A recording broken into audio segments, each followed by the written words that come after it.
स्वागत है PTC news ਦੇ ਵਿੱਚ ਸਾਰੇ ਦਰਸ਼ਕਾਂ ਦਾ। ਮੈਂ ਹਰਪ੍ਰੀਤ ਸਿੰਘ ਵਿਚਾਰ ਤਕਰਾਰ ਲੈ ਕੇ ਇੱਕ ਵਾਰ ਫਿਰ ਤੋਂ ਤੁਹਾਡੇ ਸਾਹਮਣੇ ਹਾਜ਼ਰ ਹਾਂ। ਪੂਰੇ ਮੁਲਕ ਦੇ ਵਿੱਚ ਗੁੱਸੇ ਦੀ ਲਹਿਰ ਹੈ, ਰੋਸ ਦੀ ਲਹਿਰ ਹੈ, ਗਮ ਦੀ ਲਹਿਰ ਹੈ। ਰੋਸ ਤੇ ਗੁੱਸੇ ਦੇ ਨਾਲ ਗਮ ਵੀ ਹੈ, ਕਿਉਂਕਿ ਉਹ ਗਮ ਐਡਾ ਵੱਡਾ ਹੈ ਕਿ ਆਪਣੇ ਜਵਾਨਾਂ ਦੀਆਂ ਲਾਸ਼ਾਂ ਤੱਕ ਦੇਖਣ ਨੂੰ ਨਹੀਂ ਮਿਲ ਰਹੀਆਂ। ਸ਼ਹਾਦਤ ਐਡੀ ਵੱਡੀ ਹੋਈ ਹੈ, ਉਹਨਾਂ ਪਰਿਵਾਰਾਂ ਤੇ ਕੀ ਬੀਤਦੀ ਹੋਣੀ ਹੈ ਜਿਨ੍ਹਾਂ ਨੂੰ ਹੁਣ ਸੰਸਕਾਰ ਕਰਨ ਲਈ ਵੀ ਪਾਰਥਕ ਸ਼ਰੀਰ ਹੈ ਜਿਹੜਾ ਉਹ ਪੂਰੀ ਤਰ੍ਹਾਂ ਨਹੀਂ ਮਿਲੇਗਾ। ਇਹ ਦੁੱਖ ਕਿੰਨਾ ਵੱਡਾ ਹੈ ਅਸੀਂ ਸਭ ਜਾਣਦੇ ਹਾਂ, ਪਰ ਦੁੱਖ ਦੇ ਨਾਲ ਗੁੱਸਾ ਜੋ ਹੈ ਉਹ ਪੂਰੇ ਮੁਲਕ ਦੇ ਵਿੱਚ ਹੈਗਾ। ਮੁਲਕ ਚਾਹੁੰਦਾ ਹੈ ਕਿ ਕਾਰਵਾਈ ਹੋਵੇ, ਕਾਰਵਾਈ ਵੀ ਅਜਿਹੀ ਹੋਵੇ ਕਿ ਸਾਰੀ ਉਮਰ ਯਾਦ ਰੱਖੀ ਜਾਵੇ। ਹਰ ਵਾਰ ਅਸੀਂ ਇਹ ਜ਼ਰੂਰ ਕਹਿੰਦੇ ਹਾਂ ਕਿ ਇਹ ਜਿਹੜਾ ਹਮਲਾ ਹੋਇਆ, ਇਸ ਹਮਲੇ ਦਾ ਮੂੰਹ ਤੋੜਵਾਂ ਜਵਾਬ ਦਿੱਤਾ ਜਾਏਗਾ, ਇਹ ਯਾਦ ਰੱਖੇਗਾ ਪਾਕਿਸਤਾਨ, ਇਹ ਯਾਦ ਰੱਖਣਗੀਆਂ ਦਹਿਸ਼ਤਗਰਦ ਜਥੇਬੰਦੀਆਂ। ਪਰ ਆਖਿਰਕਾਰ 5-7 दिन हफ्ते बाद असी सारे भुल जाने डीपी असी मोमबत्तियां दे लाने असी फौजियां नूं याद जरूर करते हैं। हफ्ते 10 दिन बाद असी अपनी रोज़ाना जिंदगी दे विच आके फिर सब कुछ भुल जाने। फिर अजिहा कोई हमला हुंदा, फिर साडियां भावना आहत हुंदियां ने, फिर सारियां गल्लां शुरू होंदियां ने कि सब कुछ इदां ही चलदा रहूगा, इदां ही शहादतां हुंदियां रहणगीਆਂ, इदां ही गल्लां चलदियां रहणगीਆਂ, इदां ही डिप्लोमैटिक आंसर दित्ते जाणगे। तां फिर असी ये मन के चलीए कि इस मुल्क दे विच अजिहा होर कुछ नहीं हो सकता, जो चल रहा उही चलता रहेगा। शायद इसका जवाब देने का समा आ चुका है। साडे नाल खास मेहमान मौजूद ने। इस पूरे वरतारे ते असी डिस्कशन लैके आए हैं, डिबेट लैके आए हैं कि आखिरकार जदों वार-वार असी ये कहने हैं कि साडा देश, साडा मुल्क इन्ना स्ट्रोंग हो चुका है, हर पक्षों असी परपक्क हाँ, फिर असी वार-वार अजिहे हमलिਆਂ ਦਾ शिकार क्यों बनते हैं? कित्थे साडा इंटैलीजेंस फेलियर हैगा? क्यों असी इन्हां चीज़ां ते ध्यान नहीं दे पाते? असी करोड़ां रुपया डिफेंस ते कहने कि खर्च रहे हैं, देश का वड्डा बजट का हिस्सा डिफेंस ते खर्च रहे हैं, फिर अजिहियां चूकां सानूं इंसानी जिंदगियां दे रूप दे विच जदों भुगतणियां पैंदियां ने, फिर सवाल जरूर चुक्या जाता कि साडे मुल्क दे विच अजिहियां वारदातां क्यों होंदियां ने, कि असी जिहड़ा पैसा साडे लोकां दा पैसा डिफेंस ते ला रहे हैं वो फिर क्यों वेस्ट कर रहे हैं। साडा खास मेहमान मौजूद ने। सब तो पहले जान पछाण कर्नल CDS कंबोज साहब मौजूद ने, कर्नल साहब ने, और बुलारा ने श्रोमणी अकाली दल के भी। कर्नल GS चंडोक साहब रख्या माहिर ने साडे नाल मौजूद ने। कर्नल जयबंत सिंह रख्या माहिर ने। विक्रमजीत सिंह जी सीनियर पत्रकार ने और इन्हां सारे वरतारिਆਂ ਨੂੰ चंगी तरह कवर करते रहे ने। साडे नाल गुरविंदर सिंह बाली साहब मौजूद ने, बुलारा ने पंजाब कांग्रेस से। बहुत बहुत स्वागत है सारे मेहमानों का। सब तो पहला मैं कर्नल JS चंडोक साहब थोड़े तो एक जरूर सवाल लेना चाहांगा। चंडोक साहब, वार-वार असी जरूर कहने हैं कि ये हमला होया जी, ये पिछे फलाना जिम्मेवार है, ये पिछे फलाना जिम्मेवार है, असी अपनी इंटैलीजेंस नूं क्यों नहीं जिम्मेवार मनते? सब तो पहले मैं जिहड़े शहीद हुए कल CRPF के जवान उन्होंने और उन्होंने परिवारों नूं अपनी संवेदना और सहानुभूति प्रकट करना चाहवागा जी। बिल्कुल। तुसी सवाल किया इंटैलीजेंस के बारे जी। इंटैलीजेंस के बारे कुछ चीज़ा डिस्कस करनिया चाहिए, कुछ नहीं करनिया चाहिए। मैं इस चीज़ का विश्वास रखता जिकन साडा पिछे उरी दा स्ट्राइक कीता सीगा जी, ये चीज़ा ओपनली मेरे विचार ने डिस्कस नहीं होनी चाहिए, क्योंकि जो तुहाडे कोल सोर्सेज हैगे वो फिर ड्राई होने के चांस बन जाते हैं। दूसरी गल ये कि ये चीज़ा करो, करके दिखाओ, इसके इश्तिहार ना कड्डो। इस बारे तुसी जे डिस्कस करोगे फिर वो पॉलिटिक्स आ जाता है, जितने पॉलिटिक्स आया फिर गल केड़ी रह जानी है। इस करके मैं कहना कि इंटैलीजेंस की चीज़ा करने वालियां कहण वालियां नहीं, टिंडोरा पिटण वालियां नहीं है।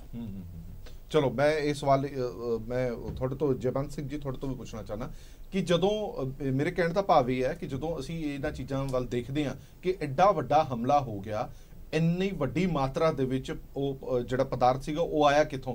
ਕਿ ਇਹ ਸਾਡਾ ਇੰਟੈਲੀਜੈਂਸ ਫੇਲਿਅਰ ਨਹੀਂ ਹੈਗਾ ਕਿ ਇੱਕ ਬੰਦਾ ਗੱਡੀ ਦੇ ਵਿੱਚ ਇੰਨੀ ਧਮਾਕਾ ਖੇਜ ਸਮੱਗਰੀ ਲੈ ਕੇ ਜਾ ਰਿਹਾ ਹੈ ਔਰ ਉਹ ਉਸ ਕਨਵੋਏ ਦੇ ਨਾਲ ਚੱਲ ਰਿਹਾ, ਇਹ ਫੇਲਿਅਰ ਨਹੀਂ ਹੈਗਾ ਸਾਡਾ ਮੁਲਕ। ਸਾਨੂੰ ਮੰਨਣਾ ਪਏਗਾ ਜਿੱਥੇ ਜਿੱਥੇ ਸਾਡੀਆਂ ਕਮੀਆਂ ਨੇ। ਬਿਲਕੁਲ। Firstly I would also like to extend my condolences to the families. ਹੁਣ ਇੰਟੈਲੀਜੈਂਸ ਦੀ ਗੱਲ ਮੈਂ ਜਨਰਲ ਸਾਹਿਬ ਦੇ ਨਾਲ ਕਾਫੀ ਸਹਿਮਤ ਹਾਂ कि इंटैलीजेंस एक कंटीन्यूअस प्रोसैस होंदा है। ठीक है। तो जिन्ना क मैं वैली नूं जानना उत्थे एक बहुत सोहना इंटैलीजेंस नैटवर्क हैगा, इट इज़ इन प्लेस। अगर वो नैटवर्क ना होए तो जिहड़े इंसाइसिव काउंटर टैररिस्ट ऑपरेशंस चल रहे ने एडे सक्सैसफुली पिछले 1.5-2 साल तो वो ना चलन। ह्यूमन इंटैलीजेंस मिलती है तो उहदे नाल ही हुंदा है। हुण साडे कोल एक दुश्मन है, वो भी इक्वली डिटरमिंड है टू स्ट्राइक अस, जिन्ने क असीं डिटरमिंड हाँ उदों भी ज़्यादा वो डिटरमिंड है, बहुत मोटिवेटिड हैगा। हुण कितनी बार साडा इंटैलीजेंस उत्थे सक्सैसफुल रही है अटैक नूं खारिज करन वास्ते, उहदा डाटा तो साडे कोल है नहीं। ਸਾਡੇ ਕੋਲ ਡਾਟਾ ਸਿਰਫ ਉਹ ਹੀ ਆਂਦਾ ਹੈ ਜਦੋਂ ਖਮਿਆਜ਼ਾ ਬਹੁਤ ਵੱਡਾ ਭੁਗਤਣਾ ਪੈਂਦਾ ਨਾ, ਫਿਰ ਸਵਾਲ ਜ਼ਰੂਰ ਅਸੀਂ ਚੁੱਕਦੇ ਹਾਂ।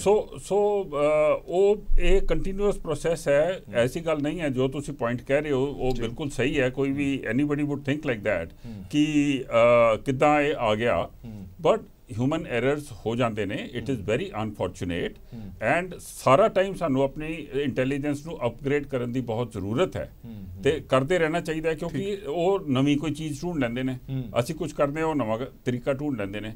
ਸੋ therefore you can say that yes there has been ਕੋਈ ਇੱਕ ਐਰਰ ਹੋਇਆ ਹੈ ਤੇ ਅੱਗੇ ਤੋਂ ਥੋੜਾ ਜਿਹਾ ਹੋਰ ਵਿਜੀਲੈਂਟ ਰਹਿਣਾ ਬਹੁਤ ਜ਼ਰੂਰੀ ਹੈ। ਸੀਡੀਐਸ ਕੰਬੋਜ ਸਾਹਿਬ, 4 ਜਵਾਨ ਪੰਜਾਬ ਦੇ ਵੀ ਸ਼ਹੀਦ ਹੋਏ ਨੇ, ਉਹਨਾਂ ਨੇ ਵੀ ਸ਼ਹਾਦਤ ਦਾ ਜਾਮ ਪੀਤਾ। ਅਸੀਂ ਪਰਿਵਾਰਾਂ ਦੇ ਬਿਆਨ ਸੁਣ ਰਹੇ ਸੀ, ਪਰਿਵਾਰ ਬੜੇ ਫਖਰ ਨਾਲ ਕਹਿ ਰਹੇ ਨੇ ਕਿ ਸਾਨੂੰ ਮਾਣ ਹੈ ਕਿ ਸਾਡੇ ਪੁੱਤਰ ਜਿਹੜੇ ਨੇ ਉਹ ਸ਼ਹੀਦ ਹੋਏ ਨੇ। ਮੈਂ ਇੱਕ ਥੋੜਾ ਜਿਹਾ ਜਾਣਨਾ ਚਾਹੁੰਦਾ ਕਿ ਇਸ ਪੂਰੇ ਘਟਨਾਕ੍ਰਮ ਨੂੰ ਜਦੋਂ ਦੇਖਦੇ ਹਾਂ, ਇਸ ਤੋਂ ਪਹਿਲਾਂ ਜੇ ਤੁਸੀਂ ਹਫ਼ਤਾ 10 ਦਿਨ ਪਹਿਲਾਂ ਜਾਓ ਤਾਂ ਇਦਾਂ ਲੱਗ ਰਿਹਾ ਸੀ ਕਿ ਸ਼ਾਇਦ ਮਾਹੌਲ ਸੁਖਾਵਾਂ ਬਣ ਸਕਦਾ ਹੈ। ਕਰਤਾਰਪੁਰ ਕੋਰੀਡੋਰ ਦੀ ਵੀ ਗੱਲ ਹੋਈ, ਉਧਰੋਂ ਠੰਡੀਆਂ ਹਵਾਵਾਂ ਆਈਆਂ ਤੇ ਇਧਰੋਂ ਹੁੰਗਾਰਾ ਵੀ ਵਧੀਆ ਹੋਇਆ। ਪਰ ਜਦੋਂ ਅਜਿਹੀਆਂ ਚੀਜ਼ਾਂ ਹੁੰਦੀਆਂ ਨੇ, ਜਿਵੇਂ ਇਹ ਅਟੈਕ ਹੋਇਆ, ਉਸ ਤੋਂ ਬਾਅਦ ਲੱਗਦਾ ਨਹੀਂ ਕਿ ਸਭ ਕੁਝ ਫਿਰ ਖਤਮ ਹੋ ਗਿਆ, ਨੇਸਤੋ ਨਾਬੂਦ ਹੋ ਗਿਆ, ਕੜੱਤਨ ਫਿਰ ਪੈਦਾ ਹੋ ਗਈ, ਜਿਹੜੇ ਪੋਜ਼ਿਟਿਵ ਵਾਈਬ ਸੀਗੀਆਂ ਉਹ ਸਾਰੀਆਂ ਖਤਮ ਹੋ ਗਈਆਂ। ਮੈਂ ਪਹਿਲਾਂ ਵੀ ਸਭ ਨੂੰ ਜਿਹੜੇ ਵੀ ਸ਼ਹੀਦ ਹੋਏ ਜੀ, ਹਿੰਦੁਸਤਾਨ ਦੇ ਸਿਪਾਹੀ, ਚਾਹੇ ਉਹ ਪੰਜਾਬ ਦੇ ਸੀ ਚਾਹੇ ਬਾਹਰਲੇ ਸੀ, ਉਹ ਸਾਰੇ ਹਿੰਦੁਸਤਾਨੀ ਸੀ, ਉਹਨਾਂ ਸਾਰਿਆਂ ਨੂੰ ਸ਼ਰਧਾ ਦੇ ਫੁੱਲ ਭੇਟ ਕਰਦਾ। ਔਰ ਜਿਸ ਨਾਲ ਤੁਸੀਂ ਸਵਾਲ ਪੁੱਛਿਆ ਹੈ, ਔਰ ਮੈਂ ਉਹ ਦੁੱਖ ਜਿਹੜਾ ਉਹਨਾਂ ਦੇ ਮਾਵਾਂ ਨੂੰ, ਉਹਨਾਂ ਦੇ ਬੱਚਿਆਂ ਨੂੰ, ਉਹਨਾਂ ਦੇ ਭੈਣ ਭਰਾਵਾਂ ਨੂੰ ਹੋਇਆ ਹੈ, ਸ਼ਾਇਦ ਮੈਂ ਉਸ ਸ਼ਿੱਦਤ ਨਾਲ ਉਹ ਮਹਿਸੂਸ ਨਾ ਕਰ ਸਕਾਂ ਜਿਸ ਤਰ੍ਹਾਂ ਉਹਨਾਂ ਨੂੰ ਲੱਗਿਆ ਹੈ, ਕਿਉਂਕਿ ਕਹਿੰਦੇ ਨੇ ਜਿਸ ਤਰ੍ਹਾਂ ਲੱਗੇ ਸੋ ਤਨ ਜਾਣੇ। ਜੋ ਉਹਨਾਂ ਦਾ ਦੁੱਖ ਹੈ ਉਹ ਤੇ ਬਹੁਤ ਵੱਡਾ ਹੈ।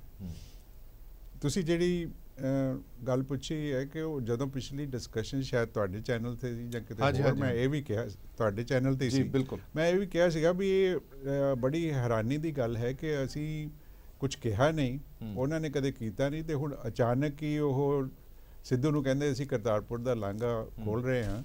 ਬੜੀ ਠੀਕ ਹੈ, ਥੈਂਕ ਯੂ ਵੈਰੀ ਮਚ, ਲੇਕਿਨ ਉਹਨਾਂ ਦੀ ਨੀਅਤ ਦੇ ਵਿੱਚ ਕੀ ਹੈ ਇਹ ਹਾਲੇ ਸਾਨੂੰ ਜਾਣਕਾਰੀ ਹੈ ਨਹੀਂ। ਲੇਕਿਨ ਉਹ ਹੁਣ ਜਾਣਕਾਰੀ ਹੋ ਗਈ ਕਿ ਇੱਕ ਪਾਸੇ ਤਾਂ ਉਹ ਜਿਹੜਾ ਹੈ ਇੱਦਾਂ ਕਰ ਰਹੇ ਨੇ, ਦੂਜੇ ਪਾਸੇ ਆ ਜਿਹੜੀ ਏਡੀ ਵੱਡੀ ਗੱਲ ਹੋਈ ਹੈ। ਇਹ ਤੁਸੀਂ ਜਿਹੜਾ ਸਵਾਲ ਪਹਿਲਾਂ ਕੀਤਾ ਸੀ ਕਿ ਇੰਟੈਲੀਜੈਂਸ ਫੇਲੀਅਰ ਤੁਸੀਂ ਕਹਿ ਸਕਦੇ ਹੋ ਕਿਸੇ ਹੱਦ ਤੱਕ, ਪਰ ਮੈਂ ਬਹੁਤਾ ਇਹਦੇ ਨਾਲ ਸਹਿਮਤ ਨਹੀਂ। ਜਿੱਦਾਂ ਕਰਨਲ ਜੈਵੰਤ ਨੇ ਕਿਹਾ, ਫੌਜ 'ਚ ਕਹਿੰਦੇ ਨੇ ਕਿ ਜੇ ਤੁਸੀਂ 3 ਪਾਸਿਓਂ ਡਿਫੈਂਸ ਕਰਦੇ ਹੋ ਤਾਂ ਦੁਸ਼ਮਣ ਹਮੇਸ਼ਾ ਚੌਥੇ ਪਾਸੇ ਤੋਂ ਆਉਂਦਾ ਹੈ। ਸੋ ਉਹ ਕੋਈ 200 ਕਿਲੋ RDX ਲੈ ਕੇ ਆਏ, 200-250 ਕਿਲੋ, ਪਤਾ ਨਹੀਂ ਕਿੰਨੀ ਦੇਰ ਦੇ ਉਹ ਲੱਗੇ ਹੋਣਗੇ ਉਹ ਇਕੱਠਾ ਕਰਨ ਨੂੰ, ਕਿੱਥੋਂ ਲੈ ਕੇ ਆਏ। ਤੋ ਜਿੱਦਾਂ ਕਰਨਲ ਜੈਵੰਤ ਨੇ ਕਿਹਾ ਕਿ ਜਿੱਥੇ ਉਹ ਸਕਸੈਸਫੁਲ ਹੋਏ ਉਹ ਸਾਨੂੰ ਪਤਾ ਨਹੀਂ ਲੱਗਦਾ, ਪਰ ਇੱਕ ਜੇ ਇਨਸੀਡੈਂਟ ਹੁੰਦਾ ਹੈ ਤਾਂ ਉਹਦਾ ਵੀ ਸਾਨੂੰ ਦੁੱਖ ਹੈ, ਪਰ ਹਕੀਕਤ ਇਹ ਹੈ ਕਿ ਇਨਸੀਡੈਂਟ ਹੋਇਆ ਹੈ। ਹੁਣ ਇਹਨੂੰ ਅੱਗੇ ਤੋਂ ਰੋਕਿਆ ਕਿੱਦਾਂ ਜਾ ਸਕਦਾ ਹੈ? ਜੀ, ਰੋਕਿਆ ਜਾ ਸਕਦਾ ਹੈ ਤਾਂ ਸਾਨੂੰ ਸਾਰੀ ਇੰਟੈਲੀਜੈਂਸ, ਚਾਹੇ ਉਹ ਮਿਲਟਰੀ ਸੋਰਸ ਦੇ ਥਰੂ ਆਵੇ, ਚਾਹੇ ਉਹ ਸਾਈਬਰ ਤੋਂ ਆਵੇ, ਚਾਹੇ ਉਹ ਟੈਕਨੀਕਲ ਤੋਂ ਆਵੇ, ਬਾਈ ਏਅਰ ਆਵੇ, ਸਾਡਾ ਜਿਹੜਾ ਇੰਟੈਲੀਜੈਂਸ ਨੈਟਵਰਕ ਹੈ ਮੇਰਾ ਖਿਆਲ ਹੈ ਉਹ ਕਾਫੀ ਅੱਛਾ ਹੈ, ਲੇਕਿਨ ਉਹਨੂੰ ਹੋਰ ਵੀ ਜ਼ਿਆਦਾ ਅੱਛਾ ਕਰਨ ਦੀ ਜ਼ਰੂਰਤ ਹੈ। ਠੀਕ ਹੈ ਵਿਕਰਮਜੀਤ, ਮੈਂ ਤੁਹਾਡੇ ਤੋਂ ਜਾਣਨਾ ਚਾਹੁੰਦਾ ਐਜ਼ ਅ ਜਰਨਲਿਸਟ, ਜਦੋਂ ਮੈਂ ਉਹੀ ਸਵਾਲ ਦੁਹਰਾਣਾ ਕਿ ਜਦੋਂ ਅਸੀਂ ਇਸ ਪੂਰੇ ਇਨਸੀਡੈਂਟ ਦੀ ਪੱਤਰਕਾਰੀ ਕਰ ਰਹੇ ਸੀ, ਪਿੱਛੇ ਜਿਹੜਾ ਕਰਤਾਰਪੁਰ ਕੋਰੀਡੋਰ ਖੋਲ੍ਹਣ ਦੀ ਗੱਲ ਹੋਈ ਸੀ, ਤਾਂ ਇਹ ਕਿਹਾ ਜਾ ਰਿਹਾ ਸੀਗਾ ਕਿ ਇੱਕ ਨਵਾਂ ਪ੍ਰਧਾਨ ਮੰਤਰੀ ਬਣਿਆ, ਉਹ ਸ਼ਾਇਦ ਮਾਹੌਲ ਸੁਖਾਵਾਂ ਬਣਾਉਣਾ ਚਾਹੁੰਦਾ, ਉਹਦੇ ਮਨ ਦੇ ਵਿੱਚ ਹੈ ਕਿ ਦੁਸ਼ਮਣੀ ਛੱਡ ਕੇ ਦੋਸਤੀ ਵਧਾਈ ਜਾਵੇ, ਦੋਸਤੀ ਦਾ ਹੱਥ ਵਧਾਇਆ ਜਾਵੇ। ਪਰ ਇਹ ਨਹੀਂ ਲੱਗਦਾ ਕਿ ਹੁਣ ਪਿੱਠ ਦੇ ਵਿੱਚ ਛੁਰਾ ਮਾਰਨ ਵਾਲੀ ਗੱਲ ਹੋਈ ਹੈ। ਸਾਰੀਆਂ ਜਿਹੜੀਆਂ ਚੀਜ਼ਾਂ ਕਿਤੇ ਨਾ ਕਿਤੇ ਸੈੱਟ ਹੋ ਰਹੀਆਂ ਸੀ, ਉਹ ਸਾਰੀਆਂ ਹੁਣ ਖਿੰਡ ਪੁੰਡ ਗਈਆਂ। ਨਹੀਂ, ਆਈ ਥਿੰਕ ਹਰਪ੍ਰੀਤ ਜੀ, ਅਸੀਂ ਡਿਬੇਟ ਕੀਤਾ ਸੀ when Imran Khan took over, ਜੀ, and there was abundant caution ਕਿ ਪਾਕਿਸਤਾਨ ਦੀ ਹਿਸਟਰੀ ਸ਼ੋ ਕਰ ਰਹੀ ਹੈ ਕਿ ਜਦ ਵੀ ਫਰੈਂਡਸ਼ਿਪ ਦਾ ਹੱਥ ਆਉਂਦਾ ਹੈ, there is some betrayal by the Pakistani deep state. Lahore ਬੱਸ ਯਾਤਰਾ ਤੋਂ ਬਾਅਦ ਇਮੀਡੀਏਟਲੀ ਕਾਰਗਿਲ ਜ਼ਰਦਾਰੀ ਔਰ ਮਨਮੋਹਨ ਸਿੰਘ ਦੇ ਵਿੱਚ ਗੱਲ ਹੋ ਰਹੀ ਸੀ, ਉਹਦੇ ਬਾਅਦ ਇਹਨਾਂ ਨੇ ਬੰਬੇ ਅਟੈਕ ਲਾਂਚ ਕਰਤਾ। ਸੋ again the Pakistani deep state and the Jaish-e-Mohammed, जो पाकिस्तानी deep state ਦਾ ਇੱਕ ਬਹੁਤ ਹੀ ਵੱਡਾ ਔਰ deep asset ਹੈ, ਉਹਨੇ ਇਹ ਅਟੈਕ ਪਲਾਨ ਕਰਕੇ ਕੀਤਾ ਹੈ। Now I think this very vexed issue of intelligence should be divided into 2 parts. One is preemptory intelligence, ਕਿ ਤੁਹਾਨੂੰ ਪਤਾ ਲੱਗ ਜਾਏ ਕਿ ਇਹ ਸੈੱਲ ਖਾੜਕੂਆਂ ਦਾ, ਟੈਰਰਿਸਟ ਦਾ, ਇਹ ਪ੍ਰਪੇਅਰ ਕਰ ਰਿਹਾ ਹੈ ਹਿਊਮਨ ਬੌਂਬ, ਕਾਰ ਬੌਂਬ, ਇਹ ਐਕਸਪਲੋਸਿਵਸ ਇਕੱਠੇ ਕਰ ਰਿਹਾ ਹੈ। ਸੋ ਤੁਸੀਂ ਉਹਨਾਂ ਨੂੰ ਉੱਥੇ ਹੀ ਨਿਪ ਇਨ ਦਾ ਬੱਡ ਕਰ ਦਿਓ, ਉਹ ਅਟੈਕ ਕਰ ਹੀ ਨਾ ਸਕੇ। ਦੂਜਾ ਐਸਪੈਕਟ ਆਂਦਾ ਸਿਕਿਉਰਿਟੀ ਦਾ ਕਿ ਜਦ ਕਨਵੋਏ ਚੱਲ ਰਿਹਾ ਤੁਹਾਡਾ on the national highway surrounded by civil habitation civilian ਗੱਡੀਆਂ ਚੱਲ ਰਹੀਆਂ ਤੁਸੀਂ ਉਹਨੂੰ ਕਿਸ ਤਰ੍ਹਾਂ ਪ੍ਰੀਵੈਂਟ ਕਰੋ ਜੋ ਇੰਟੈਲੀਜੈਂਸ ਅਲਰਟ ਆਇਆ ਸੀ ਉਹ ਆਈਡੀ ਦਾ ਸੀਗਾ ਨਾ ਆਈਡੀ ਮੀਨਸ ਕਿ ਇੱਕ ਬੰਬ ਉਹਨਾਂ ਨੇ ਡਿਸਗਾਈਜ਼ ਕਰਕੇ ਰੋਡ ਸਾਈਡ ਤੇ ਛੁਪਾ ਕੇ ਰੱਖਤਾ ਵਿਚ ਸਾਡੀ ਜਿਹੜੀ ਬੜੀ ਕੰਪੀਟੈਂਟ ਰੋਡ ਓਪਨਿੰਗ ਪਾਰਟੀਆਂ ਹੁੰਦੀਆਂ ਨੇ ਉਹ ਕੱਢ ਲੈਂਦੀਆਂ ਨੇ but to stop a car bumper ਔਰ ਜੋ ਰਿਪੋਰਟ ਸਾਡੇ ਕੋਲ ਹੈਗੀਆਂ ਨੇ ਉਹ ਹੈਗੀਆਂ ਨੇ ਕਿ ਕਾਰ ਬੰਬ ਵੀ ਜਿਹੜਾ ਸਕਾਰਪੀਓ ਸੀ ਉਹ ਘਟਨਾ ਦੇ ਕਿਤੇ ਆਲੇ ਦੁਆਲੇ ਅਸੈਂਬਲ ਕੀਤੀ ਸੋ ਦੈਟ ਉਹਦੀ ਡਿਟੈਕਸ਼ਨ ਹੋਏ ਕਿ ਤੁਸੀਂ ਇੱਕ ਦੂਰ ਵਿਲੇਜ ਵਿੱਚ ਉਹਨੂੰ ਅਸੈਂਬਲ ਕਰੋ श्रीनगर तक कोड लैके जाओ वो डिटेक्शन हो सकती है हाँ सो इन्होंने किते कोल कीती है नो ਜਿਹੜਾ ਇਹ ਬੰਬਰ ਸੀਗਾ ਇਹ ਕਿਤੇ ਨਾ ਕਿਤੇ ਇਹ ਅਫਗਾਨਿਸਤਾਨ ਵੀ ਸ਼ਾਇਦ ਇਹਦੀ ਟ੍ਰੇਨਿੰਗ ਹੋਈ ਹੈ ਔਰ ਇਹ ਬੜਾ ਵੈਲ ਰਿਹਰਸਡ ਪਲਾਨ ਸੀ ਇਹਨੇ ਤੁਸੀਂ ਅਗਰ ਹਾਈਵੇ ਜਿਹੜਾ ਨੈਸ਼ਨਲ ਹਾਈਵੇ ਹੈ ਸ਼੍ਰੀਨਗਰ ਉਹਦੇ ਵਿੱਚ ਸੜਕਾਂ ਬਹੁਤ ਆਉਂਦੀਆਂ ਨੇ ਪਿੰਡਾਂ ਤੋਂ ਮੁਫੱਸਿਲ ਟਾਊਨਸ ਤੋਂ ਪੈਂਚਰਸ ਨੇ ਵਿੱਚ ਹਾਂ ਬਹੁਤ ਸੋ ਉਹ ਸਿਵਲੀਅਨ ਕਾਰਸ ਆਰ ਅਲਾਉਡ ਇਹ ਆਰਾਮ ਨਾਲ ਆਇਆ ਔਰ ਇਹਨੇ ਬਿਲਕੁਲ ਰਾਈਟ ਇੰਪੈਕਟ ਕੀਤਾ right angles to the CRP about ਜਿੱਥੇ ਮੈਕਸਿਮਮ ਡੈਟੋਨੇਸ਼ਨ ਇੰਪੈਕਟ ਹੋਇਆ ਔਰ ਬੱਸ ਦੇ ਕੁਛ ਲੱਭਿਆ ਨਹੀਂ ਬੱਸ ਠੀਕ ਹੈ so I think where there could have been a problem is कि we should have been able to detect the assembling of this bomb earlier but then intelligence is not 100% अगर intelligence 100% होंदी तो terrorism खत्म हो जाता so कितना कितने some modules जेडे ने terrorists they will escape scrutiny but as far as security lapse is concerned I think the proper protocols were in place ROPs were there nobody anticipated कि car bomb लेके आ जाएगा the alert was for ID means ਤੁਸੀਂ bomb ਛੱਡ ਕੇ ਚਲੇ ਜਾਣਾ ਉਹ dogs ਹੁੰਦੇ ਨੇ ROPs trained ਹੁੰਦੇ ਨੇ ਰੋਜ਼ ਕਰਦੇ ਨੇ convoy ਨਾ ਵੱਡਾ ਆਣਾ ਸੀ so obviously there must have been abundant caution so I think in a lapse ਅਗਰ ਹੋਇਆ to some extent is in preemptory intelligence ਕਿ ਅਸੀਂ ਪਹਿਲਾਂ ਹੀ sleeper cell ਨੂੰ ਅਸੀਂ ਖਤਮ ਕਰਨਾ but at the same time this timing of this blast has geopolitical implications. Why?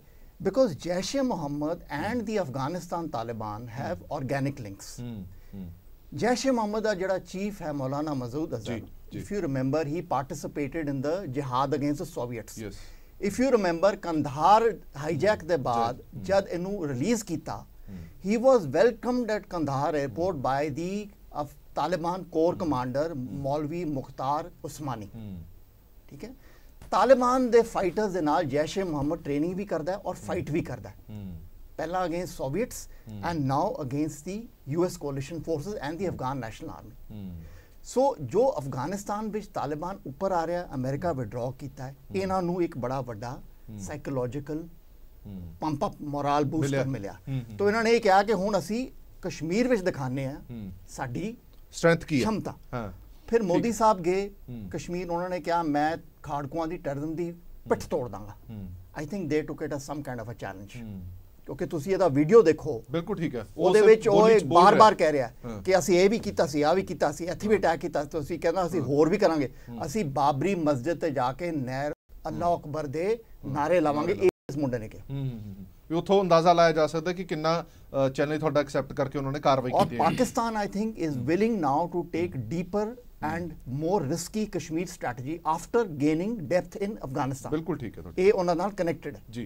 Gurvinder बाली साहब मैं एक मिनट आना करनल साहब ਤੁਹਾਡੇ ਕੋਲ ਬਾਲੀ ਸਾਹਿਬ ਅੱਜ ਮਤਾ ਵੀ ਲਿਆਂਦਾ ਗਿਆ ਸ਼ੋਕ ਮਤਾ ਵੀ ਲਿਆਂਦਾ ਗਿਆ ਨਿੰਦਾ ਪ੍ਰਸਤਾਵ ਵੀ ਪਾਸ ਕੀਤਾ ਗਿਆ ਕੈਪਟਨ ਅਮਰਿੰਦਰ ਸਿੰਘ ਹੁਰਾਂ ਨੇ ਇਸ ਦਾ ਸਖਤ ਐਕਸ਼ਨ ਵੀ ਲੈਣ ਦੀ ਗੱਲ ਕਹੀ ਹੈ ਔਰ ਬਾਜਵਾ ਨੂੰ ਧਮਕੀ ਤੱਕ ਦਿੱਤੀ ਹੈ ਕਿ ਤੂੰ ਪੰਜਾਬ ਆ ਕੇ ਦਿਖਾ ਵੜ ਕੇ ਦਿਖਾ ਇਸ ਪੂਰੇ ਮੁੱਦੇ ਦੇ ਉੱਤੇ ਸਿਆਸਤ ਨਾ ਕਰਦੇ ਹੋਏ ਤੁਹਾਡੀ ਪਾਰਟੀ ਦਾ ਕੀ ਸਟੈਂਡ ਦੇਖੋ ਸਾਡੀ ਪਾਰਟੀ ਦਾ ਸਟੈਂਡ ਤਾਂ ਇਹੀ ਹੈਗਾ ਕਿ ਰਾਹੁਲ ਗਾਂਧੀ ਜੀ ਨੇ ਵੀ ਇਹ ਗੱਲ ਕਹੀ ਹੈ ऑलरेडी प्रेजिडेंट ने भी ये गल कही है असी अगर देश के मुद्दे ते अगर कोई गल होंदी है ये तो कोई पॉलिटिक्स करने वाली लोड़ नहीं वक्फवाद वाली कोई लोड़ नहीं हैगी अगर देश की सुरक्षा ते कोई आँच आती तो सारिया पार्टियां सारे हिंदुस्तान के लोग जोड़े है वो असी एक हैगे बशर्त इत्थे ये गल आ जाती हैगी 2 महीने सरकार दे रह गए असी किहड़ी चीज़ नूं बर्दाश्त करते चले जावांगे ਤੁਸੀਂ ਇਸ ਚੀਜ਼ ਨੂੰ ਦੇਖੋ ਜੇ ਆਪਾਂ ਕਹੀਏ ਗੁਰਦਾਸਪੁਰ ਚ ਹੋਇਆ ਤਾਂ ਬਰਦਾਸ਼ਤ ਕਰ ਲਿਆ ਹਮ ਮੂੰਹ ਤੋੜ ਜਵਾਬ ਦੇਂਗੇ ਜੇ ਅਸੀਂ ਕਹੀਏ ਪਠਾਨਕੋਟ ਚ ਹੋਇਆ ਸੌਰੀ ਤੇ ਅਸੀਂ ਫਿਰ ਵੀ ਬਰਦਾਸ਼ਤ ਕਰਦੇ ਚਲੇ ਜਾਈਏ ਦੀਨਾਨਗਰ ਚ ਹੋਇਆ ਅਸੀਂ ਫਿਰ ਵੀ ਬਰਦਾਸ਼ਤ ਕਰਦੇ ਚਲੇ ਜਾਈਏ ਆ ਹੁਣ ਐਡਾ ਵੱਡਾ ਹਮਲਾ ਹੋ ਗਿਆ अब हम मुंह तोड़ जवाब देंगे भाई कब जवाब देंगे आप कब फौजी मरते चले जाएंगे आर्मी पर्सन चलते चले जाएंगे ਕਦੋਂ ਤੱਕ ਦਿਓਗੇ ਤੁਸੀਂ ਜਵਾਬ? ਇਹ ਤੇ ਸਾਨੂੰ ਇਹ ਲੱਗਦਾ ਕਿ ਬੇਸਲੈਸ ਗੱਲਾਂ ਨੇ ਬਿਲਕੁਲ ਵੀ। ਪਾਕਿਸਤਾਨ ਤੁਸੀਂ ਬਿਨ ਬੁਲਾਏ ਪਾਕਿਸਤਾਨ ਚਲੇ ਜਾਓਗੇ, ਪਾਕਿਸਤਾਨ ਨਾਲ ਗੱਲ ਕਰ ਲੋਗੇ। ਤੁਹਾਡੇ ਇੱਥੇ ਡਿਬੇਟ ਚੱਲੀ ਸੀ, ਅਸੀਂ ਆਏ ਸੀ, ਪੱਤਰਕਾਰ ਸਭਾ ਉਦੋਂ ਬੈਠੇ ਸੀ, ਇਮਰਾਨ ਖਾਨ ਸਾਹਿਬ ਦੀ ਉਦੋਂ ਸਪੀਚ ਚੱਲ ਰਹੀ ਸੀ, ਅਸੀਂ ਬਾਰ-ਬਾਰ ਇਹੀ ਗੱਲ ਕਰ ਰਹੇ ਸੀ। ਅਮਰਿੰਦਰ ਸਿੰਘ ਸਾਹਿਬ ਨੇ ਵੀ ਇਹੀ ਗੱਲ ਕਹੀ ਸੀ ਵੀ ਅਸੀਂ ਪਾਕਿਸਤਾਨ ਤੇ ਬਿਲਕੁਲ ਵੀ ਭਰੋਸਾ ਨਹੀਂ ਕਰ ਸਕਦੇ। ਸਾਨੂੰ ਇਹ ਲੱਗਦਾ ਕਿ ਹੁਣ ਉਹ ਤੁਹਾਡੇ ਕੈਬਨਿਟ ਮੰਤਰੀ ਤੋਂ ਦਾ ਸਵਾਗਤ ਕਰਦੇ ਪਏ ਆ, ਬਾਜਵਾ ਸਾਹਿਬ ਨਾਲ ਜੱਫੀਆਂ ਪਾਉਂਦੇ ਪਏ ਆ। ਫਿਰ ਡਬਲ ਸਟੈਂਡਰਡ ਨਾ ਰੱਖੋ, ਇੱਕ ਪਾਸੇ ਰੱਖੋ। ਜਾਂ ਤੁਸੀਂ ਉਹਦਾ ਕਹਿ ਰਹੇ ਹੋ ਕਿ ਅਸੀਂ ਉਹਨੂੰ ਇਹ ਕਹਿ ਰਹੇ ਕਿ ਇਤਬਾਰ ਨਹੀਂ ਕਰ ਸਕਦੇ, ਦੂਜੇ ਪਾਸੇ ਜੱਫੀਆਂ ਪਾ ਕੇ। ਦੇਖੋ ਹੁਣ ਇੱਕ ਗੱਲ ਹੈ, ਹੁਣ ਫੰਕਸ਼ਨ ਦੇ ਵਿੱਚ ਕੋਈ ਬੰਦਾ ਗਿਆ, ਉਹਨਾਂ ਕੋਈ ਉਹ ਕੀ ਇਸ ਮੂਡ ਨਾਲ ਗਏ ਰਹੇ ਸਿੱਧੂ ਜੀ ਉੱਥੇ ਕਿ ਉਹ ਦੁਸ਼ਮਣ ਹੈ? ਜੇ ਉਹਨਾਂ ਨੇ ਫੰਕਸ਼ਨ 'ਚ ਪ੍ਰਾਈਮ ਮਿਨਿਸਟਰ ਨੇ ਬੁਲਾ ਲਿਆ ਤੇ ਉੱਥੇ ਉਹਨੇ ਜੱਫੀ ਵਾਲੀ ਦੀ ਹਰਜ ਕੀ ਸੀ? ਅਗਰ ਉਹ ਵੀ ਸਾਡੇ ਮਿਨਿਸਟਰ ਮੇਰੀ ਸਾਹਿਬ ਕਹਿੰਦੇ ਨੇ ਕਿ ਮੈਂ ਕਿਹਾ ਕਿ ਨਹੀਂ ਜਾਣਾ, ਉਹ ਫਿਰ ਵੀ ਚਲੇ ਗਏ। ਨਹੀਂ ਦੇਖੋ ਮੇਰੀ ਗੱਲ ਤਾਂ ਆਉਂਦਾ ਹੀ ਹੈ, ਇਹ ਤਾਂ ਕੋਈ ਗੱਲ ਨਹੀਂ। ਗੱਲ ਤਾਂ ਸਿਰਫ ਇੰਨੀ ਹੈਗੀ ਹੈ ਕਿ ਅੱਛੇ ਵਾਸਤੇ ਕਰਨ ਦੀ ਕੋਸ਼ਿਸ਼ ਕੀਤੀ ਹੈ, ਮਗਰ ਅਸੀਂ ਬਾਰ-ਬਾਰ ਇੰਨੀ ਗੱਲ ਕਰ ਰਹੇ ਹਾਂ ਕਿ ਪਾਕਿਸਤਾਨ ਤੇ ਵਿਸ਼ਵਾਸ ਕਰਨਾ, ਪਾਕਿਸਤਾਨ ਦੇ ਨਾਲ ਇਹ ਵੀ ਗੱਲ ਕਰਨੀ, ਪਾਕਿਸਤਾਨ ਨਾਲ ਚਲੋ ਬੜਾ ਚੰਗਾ ਹੋਵੇ ਜੇ ਇਹ ਗੱਲ ਬਿਲਕੁਲ ਹੀ ਨਹੀਂ ਹੋਇਆ। ਤੁਹਾਡੇ ਟੀਵੀ ਤੇ ਬਾਰ-ਬਾਰ ਉਦੋਂ ਅਸੀਂ ਕਹਿ ਰਹੇ ਸੀ ਇਸ ਗੱਲ, ਬੜਾ ਚੰਗਾ ਹੋਵੇ ਜੇ ਇਹ ਗੱਲ ਤੁਸੀਂ ਆਪਣੇ ਕੈਬਨਿਟ ਮਿਨਿਸਟਰ ਨੂੰ ਵੀ ਸਮਝਾ ਦਿਓ। ਚਲੋ ਉਹਨਾਂ ਨੂੰ ਇਹ ਵੀ ਕੋਈ ਗੱਲ ਨਹੀਂ, ਅਸੀਂ ਬਾਰ-ਬਾਰ ਕਹਿ ਰਹੇ ਸੀ ਉਹਦੇ ਤੇ ਵਿਸ਼ਵਾਸ ਨਹੀਂ ਕੀਤਾ ਜਾ ਸਕਦਾ। ਠੀਕ ਹੈ, ਮੈਂ ਕੰਬੋਜ ਸਾਹਿਬ ਤੋਂ ਰਿਐਕਸ਼ਨ ਲੈ ਲਾ, ਫਿਰ ਅੱਗੇ ਵਧਦਾ। ਕੰਬੋਜ ਸਾਹਿਬ, ਜਿਹੜੀ ਗੱਲ ਇਹਨਾਂ ਕਿਹਾ ਤੁਹਾਡੀ ਭਾਈਵਾਲ ਪਾਰਟੀ ਹੈਗੀ ਹੈ ਸੱਤਾ ਦੇ ਵਿੱਚ, ਇਹਨਾਂ ਨੇ ਕਿਹਾ ਕਿ ਹਰ ਵਾਰ ਇਹ ਕਿਹਾ ਜਾਂਦਾ ਦਿਆਂਗੇ, ਜਵਾਬ ਦਿਆਂਗੇ, ਫੌਜੀ ਮਰਦੇ ਰਹਿੰਦੇ ਨੇ, ਹਮਲੇ ਹੁੰਦੇ ਰਹਿੰਦੇ ਨੇ, ਜਵਾਬ ਕਦੋਂ ਦਿਓਗੇ? ਦੇਖੋ ਜੇ ਤੁਸੀਂ ਪਿੱਛੇ 5-6 ਮਹੀਨੇ ਦਾ ਦੇਖੋ ਤਾਂ ਕੋਈ ਵੀ ਜਿਹੜਾ ਨਵਾਂ ਰਿਕਰੂਟ ਜਿਹੜੀਮੈਂਟ ਹੋ ਟੈਰਰਿਸਟ ਦੇ ਵਿੱਚ ਨਹੀਂ ਸੀ ਹੋ ਰਹੀ, ਔਰ ਬਹੁਤ ਸਾਰੇ ਜਿਹੜੇ ਇਹਨਾਂ ਦੇ ਕਮਾਂਡਰ ਔਰ ਜਿਹੜੇ ਦੂਜੇ ਟੈਰਰਿਸਟ ਸੀ ਉਹ ਮਾਰੇ ਗਏ ਤੇ ਦੇ ਵਰ ਡੈਸਪਰੇਟ। ਅੱਜ ਦੀ ਸਥਿਤੀ ਇਹ ਹੈ ਕਿ ਦੋਨੋਂ ਪਾਸੇ ਬਾਰਡਰ ਦੇ ਪੂਰੀ ਤਰ੍ਹਾਂ ਨਾਲ ਸਨੋ ਹੈ ਔਰ ਇਸ ਵੇਲੇ ਮੂਵਮੈਂਟ ਜਿਹੜੀ ਹੈ ਉਧਰੋਂ ਇੱਧਰ ਨਹੀਂ ਹੋ ਸਕਦੀ, ਪਰ ਉਹ ਇੰਨੇ ਡੈਸਪਰੇਟ ਸੀ ਕਿ ਉਹਨਾਂ ਨੇ ਇੱਥੋਂ ਹੀ ਕਾਰਵਾਈ ਕੀਤੀ। ਜੇ ਤੁਸੀਂ 200 ਕਿਲੋ 250 ਕਿਲੋ 300 ਕਿਲੋ RDX ਲਿਆਂਦਾ ਹੈ, ਉਹ ਉਹਨਾਂ ਨੇ ਪਤਾ ਨਹੀਂ ਕਿੰਨੀ ਦੇਰ 'ਚ ਇਕੱਠਾ ਹੋਇਆ ਹੋਏਗਾ। ਔਰ ਉਹ RDX ਦਾ ਬੰਬ ਬਣਾਉਣ ਦੀ ਲੋੜ ਨਹੀਂ ਹੁੰਦੀ। RDX ਇੱਕ ਆਟੇ ਦੀ ਤਰ੍ਹਾਂ ਜਿਹੜਾ ਹੈ ਉਹ ਮਟੀਰੀਅਲ ਹੁੰਦਾ, ਤੁਸੀਂ ਉਹਦੇ ਵਿੱਚ ਫਿਊਜ਼ ਲਾ ਦਿੰਦੇ ਹੋ ਤੇ ਉਹ ਫਿਊਜ਼ ਜਿਹੜਾ ਹੈ ਉਹ ਟ੍ਰਿਗਰ ਹੋ ਜਾਂਦਾ ਹੈ, ਚਾਹੇ ਟਾਈਮਿੰਗ ਦੇ ਨਾਲ ਚਾਹੇ ਦੂਸਰੇ ਫਿਊਜ਼ ਦੇ ਨਾਲ। ਤੋ ਲੇਕਿਨ ਉਹ ਇੰਨਾ ਸਾਰਾ ਉੱਥੇ ਇਕੱਠਾ ਤਾਂ ਕੀਤਾ ਨਾ ਜਿਹੜਾ ਹੈ ਉੱਥੇ, ਔਰ ਉਹ ਐਡਾ ਵੱਡਾ ਧਮਾਕਾ ਹੋਇਆ ਹੈ ਕਿ 36 ਤਾਂ ਪਛਾਣੇ ਗਏ ਨੇ ਵਿਚਾਰੇ ਸ਼ਹੀਦ ਸਾਡੇ, 4 ਬੰਦਿਆਂ ਦੀ ਤਾਂ ਪਤਾ ਹੀ ਨਹੀਂ ਲੱਗ ਰਿਹਾ ਕਿ ਕੌਣ ਹੈ ਕੌਣ ਨਹੀਂ ਹੈਗਾ। ਜਿੱਥੋਂ ਤੱਕ ਬਾਲੀ ਸਾਹਿਬ ਦਾ ਸਵਾਲ ਹੈ ਕਿ ਬਈ ਅਸੀਂ ਕਦੋਂ ਤੱਕ ਸਹਾਂਗੇ, ਮੈਂ ਕਹਿਣਾ ਹੈਗਾ ਕਿ ਟਾਈਮ ਆ ਗਿਆ ਹੈਗਾ ਕਿ ਜਦੋਂ ਕੱਟੀ ਕੱਢਣ ਦੀ ਜ਼ਰੂਰਤ ਹੈ। ਇੱਕ ਪਾਸੇ ਕਰੋ, ਤੁਸੀਂ ਰੋਜ਼ ਜਿਹੜਾ ਹੈ ਤੁਸੀਂ ਡਿਫੈਂਸ ਕਰੀ ਜਾਂਦੇ ਹੋ, ਲੇਕਿਨ ਆਰਮੀ 'ਚ ਕਹਿੰਦੇ ਨੇ ਕਿ attack is the best farm of defence. ਤੁਸੀਂ ਗੋਲਕੀਪਰ ਆ ਖੜਾ, ਦੂਜਾ ਬੰਦਾ ਗੋਲ ਕਰੀ ਜਾਂਦਾ ਹੈ ਤੇ ਤੁਸੀਂ ਬਚਾਈ ਜਾਂਦੇ ਹੋ ਤੇ ਕਿੰਨੀ ਦੇਰ ਬਚਾਵਾਂਗੇ? ਮੈਨੂੰ ਇਸ ਤਰ੍ਹਾਂ ਲੱਗਦਾ ਹੈ ਕਿ ਹੁਣ ਸਮਾਂ ਆ ਗਿਆ, ਸਾਨੂੰ ਕੁਛ ਨਾ ਕੁਛ ਕਰਨਾ ਪੈਣਾ ਔਰ ਇੰਨਾ ਮਜ਼ਬੂਤੀ ਤੇ ਤਗੜੇ ਕਰਨਾ ਪੈਣਾ। ਔਰ ਅਸੀਂ ਕਿਉਂ ਨਾ ਕਰੀਏ? ਸਾਡੇ ਕੋਲ, ਜੇ ਤੁਸੀਂ ਪਹਿਲਾਂ ਹੋਰ ਪੁੱਛਣਾ ਕਿ ਸਾਡੇ ਕੋਲ ਇਸ ਵਕਤ ਇੰਨੀ ਆਰਮੀ ਤਾਕਤ ਹੈ ਕਿ ਸਾਨੂੰ ਉੱਥੇ ਜਾਣ ਦੀ ਜ਼ਰੂਰਤ ਵੀ ਨਹੀਂ ਹੈਗੀ। ਸਾਡੇ ਕੋਲ ਜਿਹੜੀ ਪ੍ਰਿਥਵੀ 3 ਹੈਗੀ ਹੈ ਮਿਸਾਈਲ, ਉਹ 1000 kg ਦਾ ਗੋਲਾ ਸਿੱਟ ਸਕਦੀ ਹੈ ਅਪ ਟੂ 300 ਕਿਲੋਮੀਟਰ, ਔਰ 500 kg ਦਾ ਗੋਲਾ ਸਿੱਟ ਸਕਦੀ ਹੈ ਅਪ ਟੂ 600 ਕਿਲੋਮੀਟਰ। ਸਾਡੀ ਜਿਹੜੀ ਅਗਨੀ 5 ਹੈ ਉਹ 5500 ਤੋਂ ਲੈ ਕੇ 8000 ਕਿਲੋਮੀਟਰ ਤੱਕ ਮਾਰ ਕਰ ਸਕਦੀ ਹੈ। ਅਗਨੀ 6 ਜਿਹੜੀ ਹੈਗੀ ਹੈ ਉਹ 10000 ਤੋਂ 12000 ਕਿਲੋਮੀਟਰ ਤੱਕ ਮਾਰ ਕਰ ਸਕਦੀ ਹੈ। ਸਾਡੀ ਜਿਹੜੀ ਸੂਰਿਆ ਹੈਗੀ ਹੈ ਉਹ 12000 ਤੋਂ 16000 ਕਿਲੋਮੀਟਰ ਤੱਕ ਮਾਰ ਕਰ ਸਕਦੀ ਹੈ। ਤੁਹਾਨੂੰ ਪਤਾ ਹੋਣਾ ਚਾਹੀਦਾ ਕਿ ਇੱਥੋਂ ਲੈ ਕੇ ਨਿਊਯਾਰਕ ਤੱਕ ਖਾਲੀ 11794 ਕਿਲੋਮੀਟਰ ਹੈ ਔਰ ਸਾਡੇ ਕੋਲ ਮਿਸਾਈਲ ਹੈ ਜਿਹੜੀ 16000 ਕਿਲੋਮੀਟਰ ਤੱਕ ਮਾਰ ਕਰ ਸਕਦੀ ਹੈ। ਅਸੀਂ ਪਾਕਿਸਤਾਨ ਦੇ ਇੱਕ ਇੱਥੇ ਹੀ ਬੈਠੇ, ਸਾਡੇ ਕੋਲ ਜਿਹੜਾ ਹੈ ਇੰਨੇ ਸੈਟੇਲਾਈਟ ਮਜ਼ਬੂਤ ਹੈਗੇ ਆ ਕਿ ਉਹਨਾਂ ਦੇ ਜਿਹੜੇ ਟ੍ਰੇਨਿੰਗ ਕੈਂਪਸ ਨੇ 32, ਸਾਨੂੰ ਉਹਨਾਂ ਦੀ ਐਗਜ਼ੈਕਟ ਲੋਕੇਸ਼ਨ ਪਤਾ ਹੈ। ਗੱਲ ਤਾਂ ਇਹ ਹੈ ਕਿ ਫੈਸਲਾ ਕਰੋ। ਔਰ ਸਾਡੀ ਜਿਹੜੀ ਸੂਰਿਆ ਮਿਸਾਈਲ ਹੈਗੀ ਹੈ ਉਹਦੀ ਸਪੀਡ 29401 ਕਿਲੋਮੀਟਰ ਹੈ। ਬੈਠੇ ਹੈਗੀ ਹੈ, ਫੈਸਲਾ ਤਾਂ ਉਹਨਾਂ ਨੇ ਕਰਨਾ ਨਾ। ਜਦ ਤੁਸੀਂ ਉਹ ਕਹਿ ਰਹੇ ਹੋ ਤਾਂ ਫੈਸਲਾ ਕਰਨਾ ਕਿੰਨੇ? ਮੈਂ ਇੱਕ ਮਿੰਟ, ਇੱਕ ਛੋਟਾ ਜਿਹਾ ਬ੍ਰੇਕ ਲਵਾਂਗਾ, ਇੱਕ ਛੋਟੇ ਜਿਹੇ ਬ੍ਰੇਕ ਤੋਂ ਬਾਅਦ ਡਿਬੇਟ ਅੱਗੇ ਵਧਾਵਾਂਗੇ।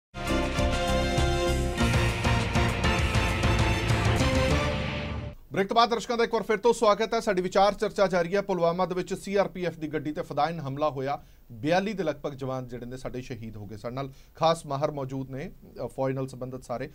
ਕਰਨਲ ਜੈਵੰਤ ਸਿੰਘ ਜੀ, ਮੈਂ ਇੱਕ ਸਵਾਲ ਤੁਹਾਡੇ ਤੋਂ ਜ਼ਰੂਰ ਪੁੱਛਣਾ ਚਾਹਾਂਗਾ। ਇੱਕ ਕੋਟੇਸ਼ਨ ਮੈਂ ਤੁਹਾਨੂੰ ਪੜ੍ਹ ਕੇ ਦੱਸਣਾ, ਸੈਨਾ ਨੂੰ ਪੂਰੀ ਤਰ੍ਹਾਂ ਛੋਟ ਦੇ ਦਿੱਤੀ ਹੈ ਗ੍ਰਹਿ ਮੰਤਰਾਲਾ। ਇਸ ਦਾ ਮਤਲਬ ਕੀ, ਇਸ ਦਾ ਭਾਵ ਕੀ? ਪਹਿਲਾਂ ਸੈਨਾ ਦੇ ਹੱਥ ਬੰਨੇ ਹੋਏ ਸਨ, ਆਰਮੀ ਦੇ ਹੱਥ ਬੰਨੇ ਹੋਏ ਸਨ, ਜੋ ਹੁਣ ਖੋਲ ਦਿੱਤੇ ਗਏ ਨੇ? ਪਹਿਲੀ ਗੱਲ ਤੇ ਜਿਹੜੀ ਡਿਬੇਟ ਹੋਈ ਸੀ ਉਹਦੇ ਤੇ ਫਿਊ ਪੁਆਇੰਟਸ ਦੈਟ ਆਈ ਹੈਵ ਜ਼ਰੂਰ। ਹੁਣ ਵਾਲੀ ਸਾਹਿਬ ਕਹਿ ਰਹੇ ਨੇ ਕਿ ਮੋਦੀ ਸਾਹਿਬ ਨੂੰ ਉੱਥੇ ਜਾਣਾ ਨਹੀਂ ਸੀ ਚਾਹੀਦਾ ਤੇ ਨਵਜੋਤ ਸਿੱਧੂ ਸਿੰਘ ਫਿਰ ਬਾਅਦ ਚ ਚਲੇ ਗਏ। ਸੋ ਦੇਅਰਫੋਰ ਇਹ ਜਿਹੜੇ ਪੋਲਿਟਿਕਸ ਹੈਗੇ ਨੇ ਤੇ ਪੋਲੀਟੀਕਲ ਡਿਪਲੋਮੇਸੀ ਇੰਡੀਅਨ ਪੋਲਿਟਿਕਸ ਕਰਨ ਦੀ ਕੋਸ਼ਿਸ਼ ਕਰਦੇ ਨੇ, ਉਹ I don't think we need to take it very seriously, ਕਿਉਂਕਿ ਸਾਰੀਆਂ ਪਾਰਟੀਆਂ ਉਹ ਕਰ ਰਹੀਆਂ ਨੇ। ਹੁਣ ਜਿਹੜਾ ਜੋ ਬਰੰਟ ਜਿਹੜਾ ਇਸ ਚੀਜ਼ ਦਾ ਹੈਗਾ ਉਹ ਪੂਰਾ ਬਰੰਟ ਲੈ ਰਹੀ ਹੈ firstly the security forces in Jammu and Kashmir and secondly the people of Jammu and Kashmir. ਹੁਣ ਜਿਹੜੀ ਗੱਲ ਹੋ ਰਹੀ ਸੀ ਕਿ ਜਿਹੜੀ we are talking about the highway ਜਿੱਥੇ ਕਾਂਡ ਹੋਇਆ ਹੈ, ਇਹਦੋਂ ਥੋੜੇ ਦੇਰ ਪਹਿਲੇ ਜਿਹੜੇ ਮੇਨ ਸਟ੍ਰੀਮ ਪਾਰਟੀ ਸੀ ਉਹਨਾਂ ਦੇ ਵਿੱਚੋਂ ਲੋਕਲ ਮੇਨ ਸਟ੍ਰੀਮ ਪਾਰਟੀਜ਼ ਦਾ ਇੱਕ ਬਿਆਨ ਆਇਆ ਸੀਗਾ ਜੀ ਕਿ ਆਰਮੀ ਦੀ ਮੂਵਮੈਂਟ ਦੇ ਨਾਲ ਸਿਵਲੀਅਨਸ ਨੂੰ ਬਹੁਤ ਜ਼ਿਆਦਾ ਪ੍ਰੋਬਲਮ ਹੁੰਦੀ ਹੈ। ਸੋ ਥੋੜਾ ਜਿਹਾ ਪੀਸ ਆਂਦਾ ਹੈ ਤੇ ਇਸ ਤਰੀਕੇ ਦੇ ਨਾਲ ਇਹ ਲੋਕ ਕਰਨਾ ਸ਼ੁਰੂ ਕਰ ਦਿੰਦੇ ਨੇ, ਬਿਆਨਬਾਜ਼ੀ ਕਰਨੀ ਸ਼ੁਰੂ ਕਰ ਦਿੰਦੇ ਨੇ। Now coming to this point of ਹੱਥ ਬੰਨੇ ਹੋਏ, ਇਹ ਇੱਕ ਟਾਈਮ ਸੀਗਾ ਬਹੁਤ ਪਹਿਲੇ, I think about 2 decades back, ਜਦੋਂ ਕਾਫੀ ਰਿਸਟ੍ਰਿਕਸ਼ਨ ਸੀਗੀਆਂ on the what do call operational this thing, ਵਿੱਚ ਥੋੜੀਆਂ ਪਾਲਿਸੀਜ਼ ਆ ਜਾਂਦੀਆਂ ਨੇ। ਕੁਝ ਪਾਲਿਸੀ ਐਸੀ ਹੁੰਦੀ ਹੈ ਪੋਲੀਟੀਕਲ ਪਾਲਿਸੀ ਕਿ ਤੁਸੀਂ ਅਗਰ ਡੀਪ ਇਨਕਰੈਸ ਕਰ ਰਹੇ ਹੋ ਤੇ ਉਹਦੇ ਬਾਰੇ ਗੱਲ ਨਾ ਕਰੋ, ਕੋਈ ਕਹਿੰਦਾ ਕਿ ਗੱਲ ਕਰੋ, but this is all political machinations. ਠੀਕ ਹੈ, ਫੌਜ ਮੇਰੇ ਹਿਸਾਬ ਦੇ ਨਾਲ ਮੈਂ ਜਿਹੜਾ ਸਟੱਡੀ ਕਰ ਰਿਹਾ ਜੰਮੂ ਐਂਡ ਕਸ਼ਮੀਰ ਨੂੰ, has been fairly independent in operational mode for more than a decade now. And ਉਹ ਹਮੇਸ਼ਾ ਮਤਲਬ ਫੌਜ ਨੇ ਇਹ ਸੋਚ ਲਿਆ ਹੋਇਆ ਹੈ ਕਿ ਦੇਖੋ ਅਸੀਂ ਟੈਰਰਿਜ਼ਮ ਨੂੰ ਇੱਕ ਲੈਵਲ, ਇੱਕ ਥ੍ਰੈਸ਼ੋਲਡ ਤੋਂ ਥੱਲੇ ਲੈ ਕੇ ਆ ਗਏ ਹਾਂ ਤੇ ਅਸੀਂ ਹਰ ਹਾਲਤ ਦੇ ਵਿੱਚ ਇਹਨੂੰ ਇਸੇ ਥ੍ਰੈਸ਼ੋਲਡ 'ਚ ਰੱਖਣਾ ਹੈ। ਇੱਕ ਟਾਈਮ ਸੀਗਾ ਜਦੋਂ ਉੱਥੇ 10 ਜਾਂ 20 ਹਜ਼ਾਰ ਟੈਰਰਿਸਟ ਸੀਗੇ। ਪਰ ਤੁਹਾਨੂੰ ਨਹੀਂ ਲੱਗਦਾ ਕਿ ਲੋਕਲ ਸਪੋਰਟ ਹੋਣੀ ਬੜੀ ਜ਼ਰੂਰੀ ਹੈ? ਲੋਕਲ ਸਪੋਰਟ ਬਹੁਤ ਹੈ। ਤੁਸੀਂ ਕਿਸੇ ਏਰੀਆ ਦੇ ਵਿੱਚੋਂ, ਤੁਸੀਂ ਪੰਜਾਬ ਨੂੰ ਇੱਕ ਉਦਾਹਰਨ ਵਜੋਂ ਲੈ ਲਓ, ਜਦੋਂ ਤੁਸੀਂ ਅਤਵਾਦ ਨੂੰ ਅਖੇੜਨ ਦਾ ਕੰਮ ਕਰਦੇ ਹੋ ਤਾਂ ਤੁਹਾਨੂੰ ਲੋਕਲ ਸਪੋਰਟ ਮਿਲਣੀ ਬੜੀ ਜ਼ਰੂਰੀ ਹੈ। ਪੰਜਾਬ ਦੇ ਵਿੱਚ ਵੀ ਅਜਿਹੇ ਹਾਲਾਤ ਬਣੇ, ਲੋਕਾਂ ਨੇ ਸਪੋਰਟ ਕੀਤੀ ਤਾਂ ਹੀ ਉਹ ਅਤਵਾਦ ਉੱਥੇ ਖਤਮ ਹੋਇਆ। ਪਰ ਇਹ ਮੰਨਿਆ ਤੇ ਕਿਹਾ ਵੀ ਜਾਂਦਾ ਕਿ ਕਸ਼ਮੀਰ ਦੇ ਵਿੱਚ ਉਨੀ ਸਪੋਰਟ ਨਹੀਂ ਮਿਲ ਰਹੀ ਜਿੰਨੀ ਮਿਲਣੀ ਚਾਹੀਦੀ ਸੀ। ਨਹੀਂ, ਲੋਕਲ ਸਪੋਰਟ ਤੇ ਉੱਥੇ ਮੋਰ ਦੈਨ ਐਡਿਕੁਏਟ ਹੈ, because there is local support ਤੇ ਹਿਊਮਨ ਇੰਟੈਲੀਜੈਂਸ ਤੋਂ ਹੀ ਇਹ ਜਿਹੜੇ ਇਨਸਾਈਸਿਵ ਕਾਊਂਟਰ ਟੈਰਰਿਸਟ ਆਪਰੇਸ਼ਨਸ ਨੇ ਇਹ ਚੱਲ ਰਹੇ ਨੇ। ਹੁਣ ਰੀਸੈਂਟਲੀ ਉਹ ਜ਼ਿਨਤ ਉਲ ਇਸਲਾਮ ਦੀ ਕਜ਼ਨ ਨੂੰ ਮਾਰਿਆ ਸੀਗਾ ਤੇ ਉਹਨੂੰ ਵੀ ਕਹਿੰਦੇ ਸੀਗੇ she was an informer who got ਜ਼ਿਨਤ himself killed. So local support ਦੀ ਐਸੀ ਗੱਲ ਨਹੀਂ ਹੈ ਉੱਥੇ। ਪ੍ਰੋਬਲਮ ਇਹ ਹੈ that it is a foreign sponsored terrorism. So and foreign sponsors ਉਹਨਾਂ ਦੇ ਕੋਲ ਉਹਨਾਂ ਦੇ paid agents and stooges in the media and otherwise in the politics ਇੱਥੇ ਹੈਗੇ ਨੇ, ਜੋ ਕਿ ਜਿਨ੍ਹਾਂ ਦੇ ਕੋਲ ਕਾਫੀ ਪਾਵਰ ਹੈ, ਉਹਨਾਂ ਕੋਲ ਕਾਫੀ ਪੈਸਾ ਹੈਗਾ। ਸੋ ਉਹ ਨੇ ਜੋ ਕਿ ਉੱਥੇ ਡਿਸਰਪਸ਼ਨ ਕਰ ਰਹੇ ਨੇ। ਅਗਰ ਤੁਸੀਂ ਕਿਸੇ ਵਿਲੇਜ ਜਾਓ ਉੱਥੇ ਕਾਫੀ ਲੋਕਲ ਸਪੋਰਟ। ਥੋੜੇ ਜਿਹੇ ਸ਼ਬਦਾਂ 'ਚ ਇੱਕ ਜਵਾਬ ਦੇ ਦਿਓ ਕਿ ਜਿਹੜੇ ਹੁਣੇ ਗ੍ਰਹਿ ਮੰਤਰਾਲੇ ਕਹਿ ਰਿਹਾ ਕਿ ਹੱਥ ਖੋਲ ਦਿੱਤੇ ਗਏ ਨੇ, ਇਸ ਤੋਂ ਬਾਅਦ ਹੋਏਗਾ ਕੀ? ਨਹੀਂ, ਹੱਥ ਪਹਿਲੇ ਖੁੱਲੇ ਨੇ, ਇਹ ਤੋਂ ਜ਼ਿਆਦਾ ਹੱਥ ਖੋਲ ਕੇ ਕੀ ਕਰਨੇ ਨੇ? ਫਰੋਮ 10,000 ਟੈਰਰਿਸਟ ਉਹ 250 ਦੇ ਉੱਤੇ ਲੈ ਕੇ ਆ ਗਏ ਨੇ। ਹੁਣ 250 ਕੋਲੋਂ ਘੱਟ ਹੋਣਾ ਬਹੁਤ ਮੁਸ਼ਕਿਲ ਹੈ। ਠੀਕ ਹੈ ਚੰਡੋਕ ਸਾਹਿਬ, ਚੰਡੋਕ ਸਾਹਿਬ ਮੈਂ ਇੱਕ ਜਵਾਬ ਲੈ ਲੈਣਾ ਚੰਡੋਕ ਸਾਹਿਬ ਤੋਂ। ਚੰਡੋਕ ਸਾਹਿਬ, ਜਵਾਬ ਮੈਂ ਤੁਹਾਡੇ ਤੋਂ ਇੱਕ ਇਹ ਲੈਣਾ ਚਾਹੁੰਦਾ ਕਿ ਜਿਹੜੀ ਮੈਂ ਲੋਕਲ ਦੀ ਗੱਲ ਕੀਤੀ ਹੈ, ਇਸ ਪੂਰੇ ਟਰੈਪ ਨੂੰ ਅਸੀਂ ਦੇਖਦੇ ਹਾਂ ਤਾਂ ਇਹ ਲੋਕਲ ਮੋਡਿਊਲ ਯੂਜ਼ ਕੀਤਾ ਗਿਆ, ਲੋਕਲ ਬੰਦਾ ਯੂਜ਼ ਕੀਤਾ ਗਿਆ। ਇਹ ਤੁਹਾਨੂੰ ਲੱਗਦਾ ਕਿ ਸਥਾਨਕ ਲੋਕਾਂ ਨੂੰ ਭਰਮਾ ਕੇ ਉਹਨਾਂ ਦਾ ਮਾਈਂਡ ਵਾਸ਼ ਕਰਕੇ ਯੂਜ਼ ਕੀਤਾ ਜਾਂਦਾ? ਬਾਹਰੋਂ ਆ ਕੇ ਅਟੈਕ ਕਰਨਾ ਬੜਾ ਮੁਸ਼ਕਲ ਹੈ। ਲੋਕਲ ਬੰਦੇ ਨੂੰ ਸਥਾਨਕ ਚੀਜ਼ਾਂ ਦੀ ਸਮਝ ਹੁੰਦੀ ਹੈ, ਕਿੱਥੋਂ ਸੜਕ ਕ੍ਰਾਸ ਕਰਨੀ ਹੈ, ਕਿਵੇਂ ਕਿੱਥੇ ਜਾਣਾ, ਇੰਨਾ ਉਹਨੂੰ ਕਿਵੇਂ ਪਤਾ ਲੱਗ ਗਿਆ ਕਿ ਆਹ ਕਨਵੇ ਜਾ ਰਿਹਾ, ਇੱਥੋਂ ਐਂਟਰ ਹੋਣਾ, ਇੱਥੇ ਅਟੈਕ ਕਰਨਾ। ਇਹ ਤੁਹਾਨੂੰ ਲੱਗਦਾ ਕਿ ਸਥਾਨਕ, ਜਿਸ ਤਰ੍ਹਾਂ ਮੈਂ ਕਿਹਾ ਕਿ ਲੋਕਲ ਜਿਹੜੀ ਸਪੋਰਟ ਦੀ ਬੜੀ ਜ਼ਰੂਰਤ ਹੈ, ਇੱਥੇ ਘਾਟ ਮਹਿਸੂਸ ਹੁੰਦੀ ਹੈ? ਫਿਰ ਇਸ ਤੋਂ ਮੈਂ ਇਹ ਕਹਿਣਾ ਚਾਹੁੰਦਾ ਕਿ ਦੇਖੋ ਸਾਡੇ ਜਿਹੜਾ ਪੜੋਸੀ ਮੁਲਕ ਹੈਗਾ 70 ਸਾਲ ਤੋਂ ਇਹ ਹੈਗਾ, ਉਹ ਕਦੋਂ ਠੀਕ ਹੋਏਗਾ, ਕਦੋਂ ਸੁਧਰੇਗਾ, ਬੜਾ ਮੁਸ਼ਕਿਲ ਲੱਗਦਾ। ਸਭ ਤੋਂ ਵੱਡੀ ਗੱਲ ਹੈਗੀ ਕਿ ਅਸੀਂ ਜੇ ਲੋਕਲ ਜਿਹੜੇ ਬੰਦੇ ਹੈਗੇ, ਲੋਕਲ ਪੋਪੂਲੇਸ਼ਨ ਹੈਗੀ, ਉਹਨਾਂ ਨੂੰ ਅਸੀਂ ਜਿੱਤ ਲਈਏ, ਉਹਨਾਂ ਦੀ ਸਿੰਪੈਥੀ ਲੈ ਲਈਏ, ਕੋਈ ਵੀ ਟੈਰਰਿਸਟ ਇੱਕ ਦਿਨ ਉੱਥੇ ਨਹੀਂ ਰਹਿ ਸਕੇਗਾ। ਅੱਜ ਦੇ ਦਿਨ ਉਹਨਾਂ ਨੂੰ ਸਿੰਪੈਥੀ ਹੈ, ਉਹਨਾਂ ਨੂੰ ਰੱਖ ਲੈਂਦੇ ਨੇ, ਪਨਾਹ ਦਿੰਦੇ ਨੇ। ਸਾਡੇ ਪਾਲਿਸੀ ਜਿਹੜੀ ਹੈਗੀ ਠੀਕ ਹੈਗੀ, ਲੇਕਿਨ ਮੇਰੇ ਹਿਸਾਬ ਨਾਲ ਸਾਡੇ ਮਾਨਯ ਪ੍ਰਧਾਨ ਮੰਤਰੀ ਹੋਰ ਸੀਨੀਅਰ ਮਿਨਿਸਟਰ ਜਿਹੜੇ ਹੈਗੇ, ਕਮ ਸੇ ਕਮ ਇੱਕ ਮਹੀਨਾ ਇੱਕ ਦਫਾ श्रीनगर JNK विजिट करना चाहिए ਹਰ ਡਿਸਟ੍ਰਿਕਟ 'ਤੇ ਜਾਓ, ਤੁਸੀਂ ਲੋਕਲ ਪੋਪੂਲੇਸ਼ਨ ਨੂੰ ਜਿੱਤ ਲਓ ਇੱਕ ਦਫਾ, ਤੇ ਤੁਸੀਂ ਉਹਨੂੰ ਜਿੱਤ ਲਿਆ ਤੇ ਟੈਰਰਿਸਟ ਇੱਥੇ ਸਰਵਾਈਵ ਨਹੀਂ ਕਰ ਸਕਦਾ। ਜੋ ਵੀ ਹੋਏ, ਫੋਰਨ ਸਪਾਂਸਰਡ ਹੋਏ, ਇੰਡੀਅਨ ਹੋਏ, ਕੁਝ ਨਹੀਂ ਸਰਵਾਈਵ ਨਹੀਂ ਕਰ ਸਕਦਾ। ਸਭ ਤੋਂ ਵੱਡਾ ਐਗਜ਼ਾਮਪਲ ਸਾਡੇ ਕੋਲ ਪੰਜਾਬ ਹੈਗਾ। ਅੱਜ ਤੋਂ 20-25 ਸਾਲ ਪਹਿਲੇ ਕੀ ਸੀਗਾ? ਟੈਰਰਿਜ਼ਮ ਚੱਲ ਰਿਹਾ ਸੀਗਾ, ਸਭ ਤਰੀਕੇ ਦੇ ਸੋਰਸਸ ਸੀ, ਸਭ ਗੜਬੜ ਹੁੰਦੀ ਸੀ। ਲੇਕਿਨ ਜਦ ਤੁਸੀਂ ਲੋਕਲ ਪੋਪੂਲੇਸ਼ਨ ਨੂੰ ਜਿੱਤ ਲਿਆ, ਉਹ ਬੰਦਾ ਇੱਕ ਦਿਨ ਇੱਕ ਰਾਤ ਨਹੀਂ ਕੱਟ ਸਕਦਾ ਕਿਧਰੇ ਵੀ। ਉਹ ਹੀ ਸਾਨੂੰ ਚਾਹੀਦਾ ਉੱਥੇ। ਸਾਡੇ ਪੋਲੀਟੀਸ਼ੀਅਨ ਦੀ ਪ੍ਰਾਇੋਰਟੀਜ਼ ਠੀਕ ਹੈਗੀਆਂ, ਲੇਕਿਨ ਮੇਰੇ ਹਿਸਾਬ ਨਾਲ ਤੁਸੀਂ ਹਰ ਮਹੀਨੇ ਉੱਥੇ ਜਾਓ, ਹਰ ਡਿਸਟ੍ਰਿਕਟ 'ਤੇ ਜਾਓ, ਹਰ ਬੰਦੇ ਨੂੰ ਜਿੱਤ ਲਓ, ਤੁਸੀਂ ਤੁਹਾਡਾ ਟੈਰਰਿਜ਼ਮ ਖਤਮ ਹੋ ਜਾਏਗਾ। ਠੀਕ ਹੈ ਵਿਕਰਮ ਜੀ, ਤੁਸੀਂ ਕਾਫੀ ਏਰੀਆ ਕਵਰ ਕੀਤਾ। ਹੋਰ ਐਡ ਕਰਨਾ ਚਾਹਾਂਗਾ ਵਿਦ ਯੋਰ ਪਰਮਿਸ਼ਨ। ਜੀ ਜੀ ਜੀ। ਕਿ ਕੁਝ ਕਨਵੈਨਸ਼ਨਲ ਅਪਰੋਚਸ ਠੀਕ ਹੈਗੀਆਂ, ਤੁਹਾਨੂੰ ਥੋੜਾ ਜਿਹਾ ਆਊਟ ਆਫ ਬਾਕਸ ਹੀ ਸੋਚਣਾ ਪਏਗਾ, ਤਾਂ ਹੀ ਕੁਝ ਹੋਏਗਾ। ਅਸੀਂ ਪਾਕਿਸਤਾਨ ਨੂੰ ਅੱਜ ਤੋਂ 20 ਸਾਲ ਪਹਿਲਾਂ ਮੋਸਟ ਫੇਵਰਡ ਨੇਸ਼ਨ ਦਾ ਇੱਕ ਖਿਤਾਬ ਦੇ ਚੁੱਕੇ ਹਾਂ। ਅੱਜ ਵਾਪਸ ਉਹ ਸਾਨੂੰ ਕੋਈ ਜਵਾਬ ਨਹੀਂ ਦਿੰਦਾ, ਉਹ ਸਾਨੂੰ ਕਰਦਾ ਨਹੀਂ। ਸਾਡੀ ਜਿਹੜੀ GDP ਬੜੀ ਅੱਛੀ ਹੈ, we are the second fastest growing economy in the world. ਜੇ ਤੁਸੀਂ ਇੱਕ ਕੰਟਰੀ ਦੇ ਨਾਲ ਆਪਣੇ ਤਾਲੁਕਾ ਛੱਡ ਦਿਓ, ਤੁਹਾਨੂੰ ਕੁਝ ਨਹੀਂ ਹੋਣਾ ਲਾ। ਤੁਸੀਂ ਕਿਉਂ ਨਹੀਂ ਉਹਨੂੰ ਵਾਪਸ ਤੁਸੀਂ ਕੋਇਨ ਵਾਪਸ ਜਵਾਬ ਦਿੰਦੇ ਹੋ? ਖਾਦੀ ਕਹਿਣਾ ਕਿ ਅਸੀਂ ਜੀ ਪੱਥਰ ਦੇ ਜਵਾਬ ਹਿੱਟ ਨਾ ਦੇਾਂਗੇ, ਤਾਂ ਕਦੋਂ ਦਿਓਗੇ ਜਵਾਬ? ਤੁਸੀਂ ਇਹ ਮੇਰੇ ਹਿਸਾਬ ਨਾਲ ਮੋਸਟ ਫੇਵਰਡ ਨੇਸ਼ਨ ਦੀ ਤੁਸੀਂ ਵਿਡਰਾ ਕਰ ਲਓ ਅੱਜ ਦੇ ਦਿਨ। ਤੁਸੀਂ ਫਿਰ ਉਹ ਕਰ ਲਈ ਗਈ ਹੈ, ਉਹ ਕਰ ਲਈ ਗਈ ਹੈ, ਇਹ ਕਰ ਲਈ ਗਈ ਹੈ। ਮੈਂ ਇੱਕ ਮਿੰਟ ਆਣਾ ਮੈਂ ਤੁਹਾਡੇ ਤੋਂ ਜਵਾਬ ਚਾਹੁੰਦਾ। ਵਿਕਰਮ ਜੀ, ਤੁਸੀਂ ਕਾਫੀ ਕਵਰੇਜ ਕੀਤੀ ਉਸ ਏਰੀਆ ਦੇ ਵਿੱਚ, ਕਾਫੀ ਤੁਸੀਂ ਐਕਟਿਵ ਰਹੇ ਹੋ। ਜਿਹੜੀ ਗੱਲ ਇਹਨਾਂ ਨੇ ਕਹੀ ਹੈ ਚੰਡੋਕ ਸਾਹਿਬ ਨੇ ਕਿ ਲੋਕਲ ਲੋਕਾਂ ਦਾ ਦਿਲ ਜਿੱਤ ਲਓ ਤਾਂ ਸ਼ਾਇਦ ਅਤਵਾਦ ਉੱਥੇ ਟਿਕ ਨਹੀਂ ਸਕਦਾ। ਨਹੀਂ, ਬਿਲਕੁਲ ਨਹੀਂ ਟਿਕ ਸਕਦਾ ਜੀ। It is completely with local support. In fact ਸਭ ਤੋਂ ਪਹਿਲਾਂ ਜਿਹੜਾ ਕਾਰ ਬੰਬ ਅਟੈਕ ਹੋਇਆ ਸੀ was on headquarters 15 corps by a Kashmiri boy of 17 years old from downtown Srinagar 2000 ਵਿੱਚ। ਉਹਦੇ ਬਾਅਦ ਡੈਗਰ ਡਿਵੀਜ਼ਨ 19 ਇਨਫੈਂਟਰੀ ਡਿਵੀਜ਼ਨ ਦੀ ਬੱਸ ਜਾ ਰਹੀ ਸੀ, ਉੱਤੇ ਕਾਰ ਬੰਬ ਅਟੈਕ ਫੇਰ ਹੋਇਆ or driven again by a Kashmiri boy. Fortunately ਕੀ ਹੋਇਆ, ਬੱਸ ਵਿੱਚ ਕਾਫੀ ਵਧੀਆ ਆਰਮਰ ਪਲੇਟਿੰਗ, ਸਟੀਲ ਪਲੇਟਿੰਗ ਸੀ ਤੇ only the driver got hit. So Kashmiri boys are involved and I think ਇਹ ਸਭ ਤੋਂ ਡੇਂਜਰਸ ਟ੍ਰੈਂਡ ਆ ਰਿਹਾ ਹੈ ਕਿ ਕਸ਼ਮੀਰੀ ਬॉयਜ਼ ਆਰ ਬਿਕਮਿੰਗ ਫਿਦਾਈਨਸ। और मैं तुहानू गल दसा विच I think don't think anybody has very good idea about. Last year in मे जून एक जैश ए मोहम्मद का टॉप बंदा फड़िया सी इन्होंने। उहदी इंटैरोगेशन रिपोर्ट विच उन्हें ये कहा सी इंटैरोगेटर्स नू कि इंडियन आर्मी को अपना जो कैस्पर आर्मर्ड व्हीकल है ना, उस पर बड़ा घमंड है, हम उसको उड़ा के दिखाएंगे। That means they were having the means and explosives since last year. They were only waiting for a particular point of time to activate it. Secondly, I think this point about escalatory dynamics which people don't understand, कि जी ਅਸੀਂ ਸਾਡੇ ਕੋਲੇ missile ਹੈ ਉੱਥੇ ਮਾਰ ਦਾਂਗੇ ਉਹ ਮਾਰ ਦਾਂਗੇ, this is all talking through your hat.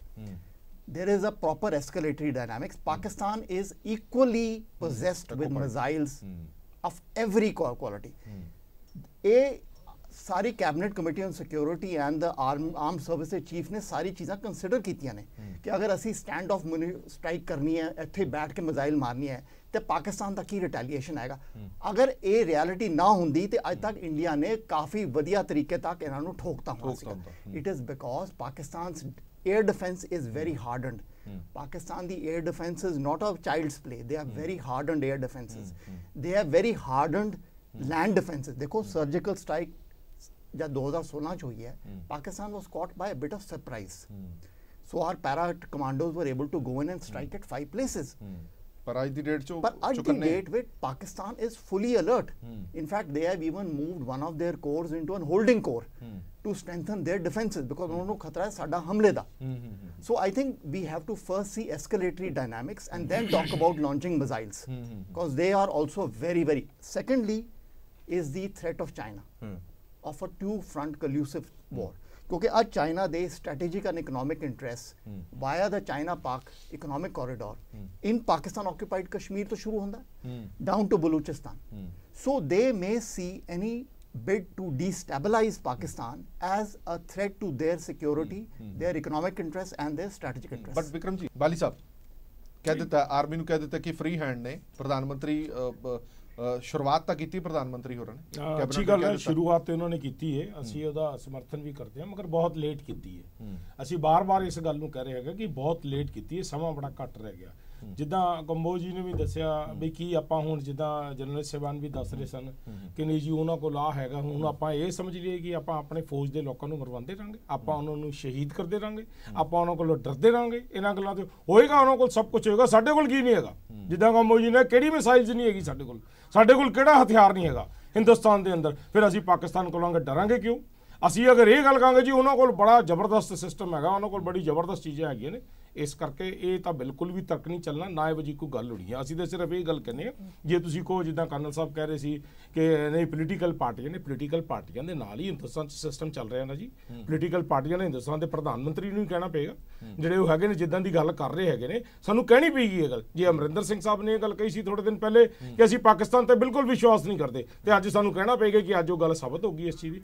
Pakistan ਦੀ ਜਿਹੜੀ ਮਨਸ਼ਾ ਹੈਗੀ ਹੈ ਉਹ ਬਿਲਕੁਲ ਇਹੋ ਜਿਹੀ ਹੈਗੀ ਹੈ। ਜੇ ਉਸ ਵੇਲੇ ਇਹ ਗੱਲ ਹੋਈ ਸੀ, ਇਹ ਸਿੱਧੂ ਜੀ ਉੱਥੇ ਗਏ ਸੀ ਜਾਂ ਸਾਡੇ ਮੁੱਖ ਮੰਤਰੀ ਜੀ ਨੇ ਵੀ ਚਿੱਠੀ ਲਿਖੀ ਸੀ ਸੁਸ਼ਮਾ ਸਵਰਾਜ ਜੀ ਨੂੰ, ਉਸ ਵੇਲੇ ਕਿਹਾ ਸੀ ਕਿ ਅਗਰ ਨਵਾਂ ਪ੍ਰਾਈਮ ਮਿਨਿਸਟਰ ਕੋਈ ਆਇਆ ਹੈਗਾ ਤੇ ਹੋ ਸਕਦਾ ਹੈ ਕਿ ਉਹ ਨਵੀਂ ਗੱਲ ਲੈ ਕੇ ਆਵੇ, ਜਿਵੇਂ ਇਮਰਾਨ ਖਾਨ ਜੀ ਨੇ ਆਪਣੀ ਸਟੇਟਮੈਂਟ 'ਚ ਕਹੀ ਸੀ, ਮਗਰ ਅਸੀਂ ਫਿਰ ਵੀ ਕਿਹਾ ਸੀ ਕਿ ਇਹਨਾਂ ਦੀ ਗੱਲ ਤੇ ਕੋਈ ਵਿਸ਼ਵਾਸ ਨਹੀਂ ਕੀਤਾ ਜਾਂਦਾ। ਬਾਕੀ ਟੈਰਰਿਜ਼ਮ ਉਹਦਾ ਕੋਈ ਧਰਮ ਨਹੀਂ ਹੁੰਦਾ, ਉਹਦਾ ਕੋਈ ਜਾਤ ਨਹੀਂ ਹੁੰਦੇ, ਉਹਦਾ ਕੋਈ ਮਜ਼ਹਬ ਨਹੀਂ ਹੁੰਦਾ, ਉਹ ਸਾਰੀ ਦੁਨੀਆ 'ਚ ਹੈਗਾ ਵੇ, ਚਾਹੇ ਉਹ ਪੈਰਿਸ ਹੋਵੇ ਤੇ ਚਾਹੇ ਉਹ ਫਰਾਂਸ ਹੋਵੇ ਤੇ ਚਾਹੇ ਉਹ ਅਮਰੀਕਾ ਹੋਵੇ, ਚਾਹੇ ਆਸਟ੍ਰੇਲੀਆ ਹੋਵੇ, ਚਾਹੇ ਜਰਮਨ ਹੋਵੇ, ਹਰ ਜਗ੍ਹਾ ਤੇ ਉਹਨਾਂ ਨੇ ਇਹੋ ਜਿਹੇ ਕੰਮ ਕੀਤੇ ਹੈਗੇ। ਮਗਰ ਅਸੀਂ ਇੰਨੀ ਗੱਲ ਮੈਂ ਹੋਰ ਕਹਿਣੀ ਚਾਹੁੰਦਾ ਕਿ ਜਿਹੜੀ ਲੋਕਲ ਸਪੋਰਟ ਦੀ ਤੁਸੀਂ ਗੱਲ ਕੀਤੀ ਹੈ, ਮਾਓ ਸੇ ਤੁੰਗ ਨੇ ਕਿਹਾ ਹੈਗਾ ਕਿ ਗੁਰੀਲਾ ਜਿਹੜਾ ਹੈ ਲੋਕਲ ਸਪੋਰਟ ਤੋਂ ਬਿਨਾਂ ਜਿੰਦਾ ਨਹੀਂ ਰਹਿ ਸਕਦਾ, ਲੇਕਿਨ ਜੇ ਤੁਸੀਂ 10,000 ਟੈਰਰਿਸਟ ਦੀ ਜਗ੍ਹਾ ਅੱਜ ਇਹ ਕਿਹਾ ਜਾਂਦਾ ਹੈਗਾ ਕਿ ਉੱਥੇ 170 ਟੈਰਰਿਸਟ ਨੇ, ਵਿੱਚੋਂ 30-35 ਪਾਕਿਸਤਾਨੀ ਨੇ, ਤਾਂ ਜੇ ਉਹ ਉੱਥੋਂ ਇੱਥੇ ਤੱਕ ਫਿਗਰ ਆਈ ਹੈ ਤਾਂ ਉਹ ਬਿਨਾਂ ਲੋਕਲ ਸਪੋਰਟ ਤੋਂ ਆਈ ਹੈ।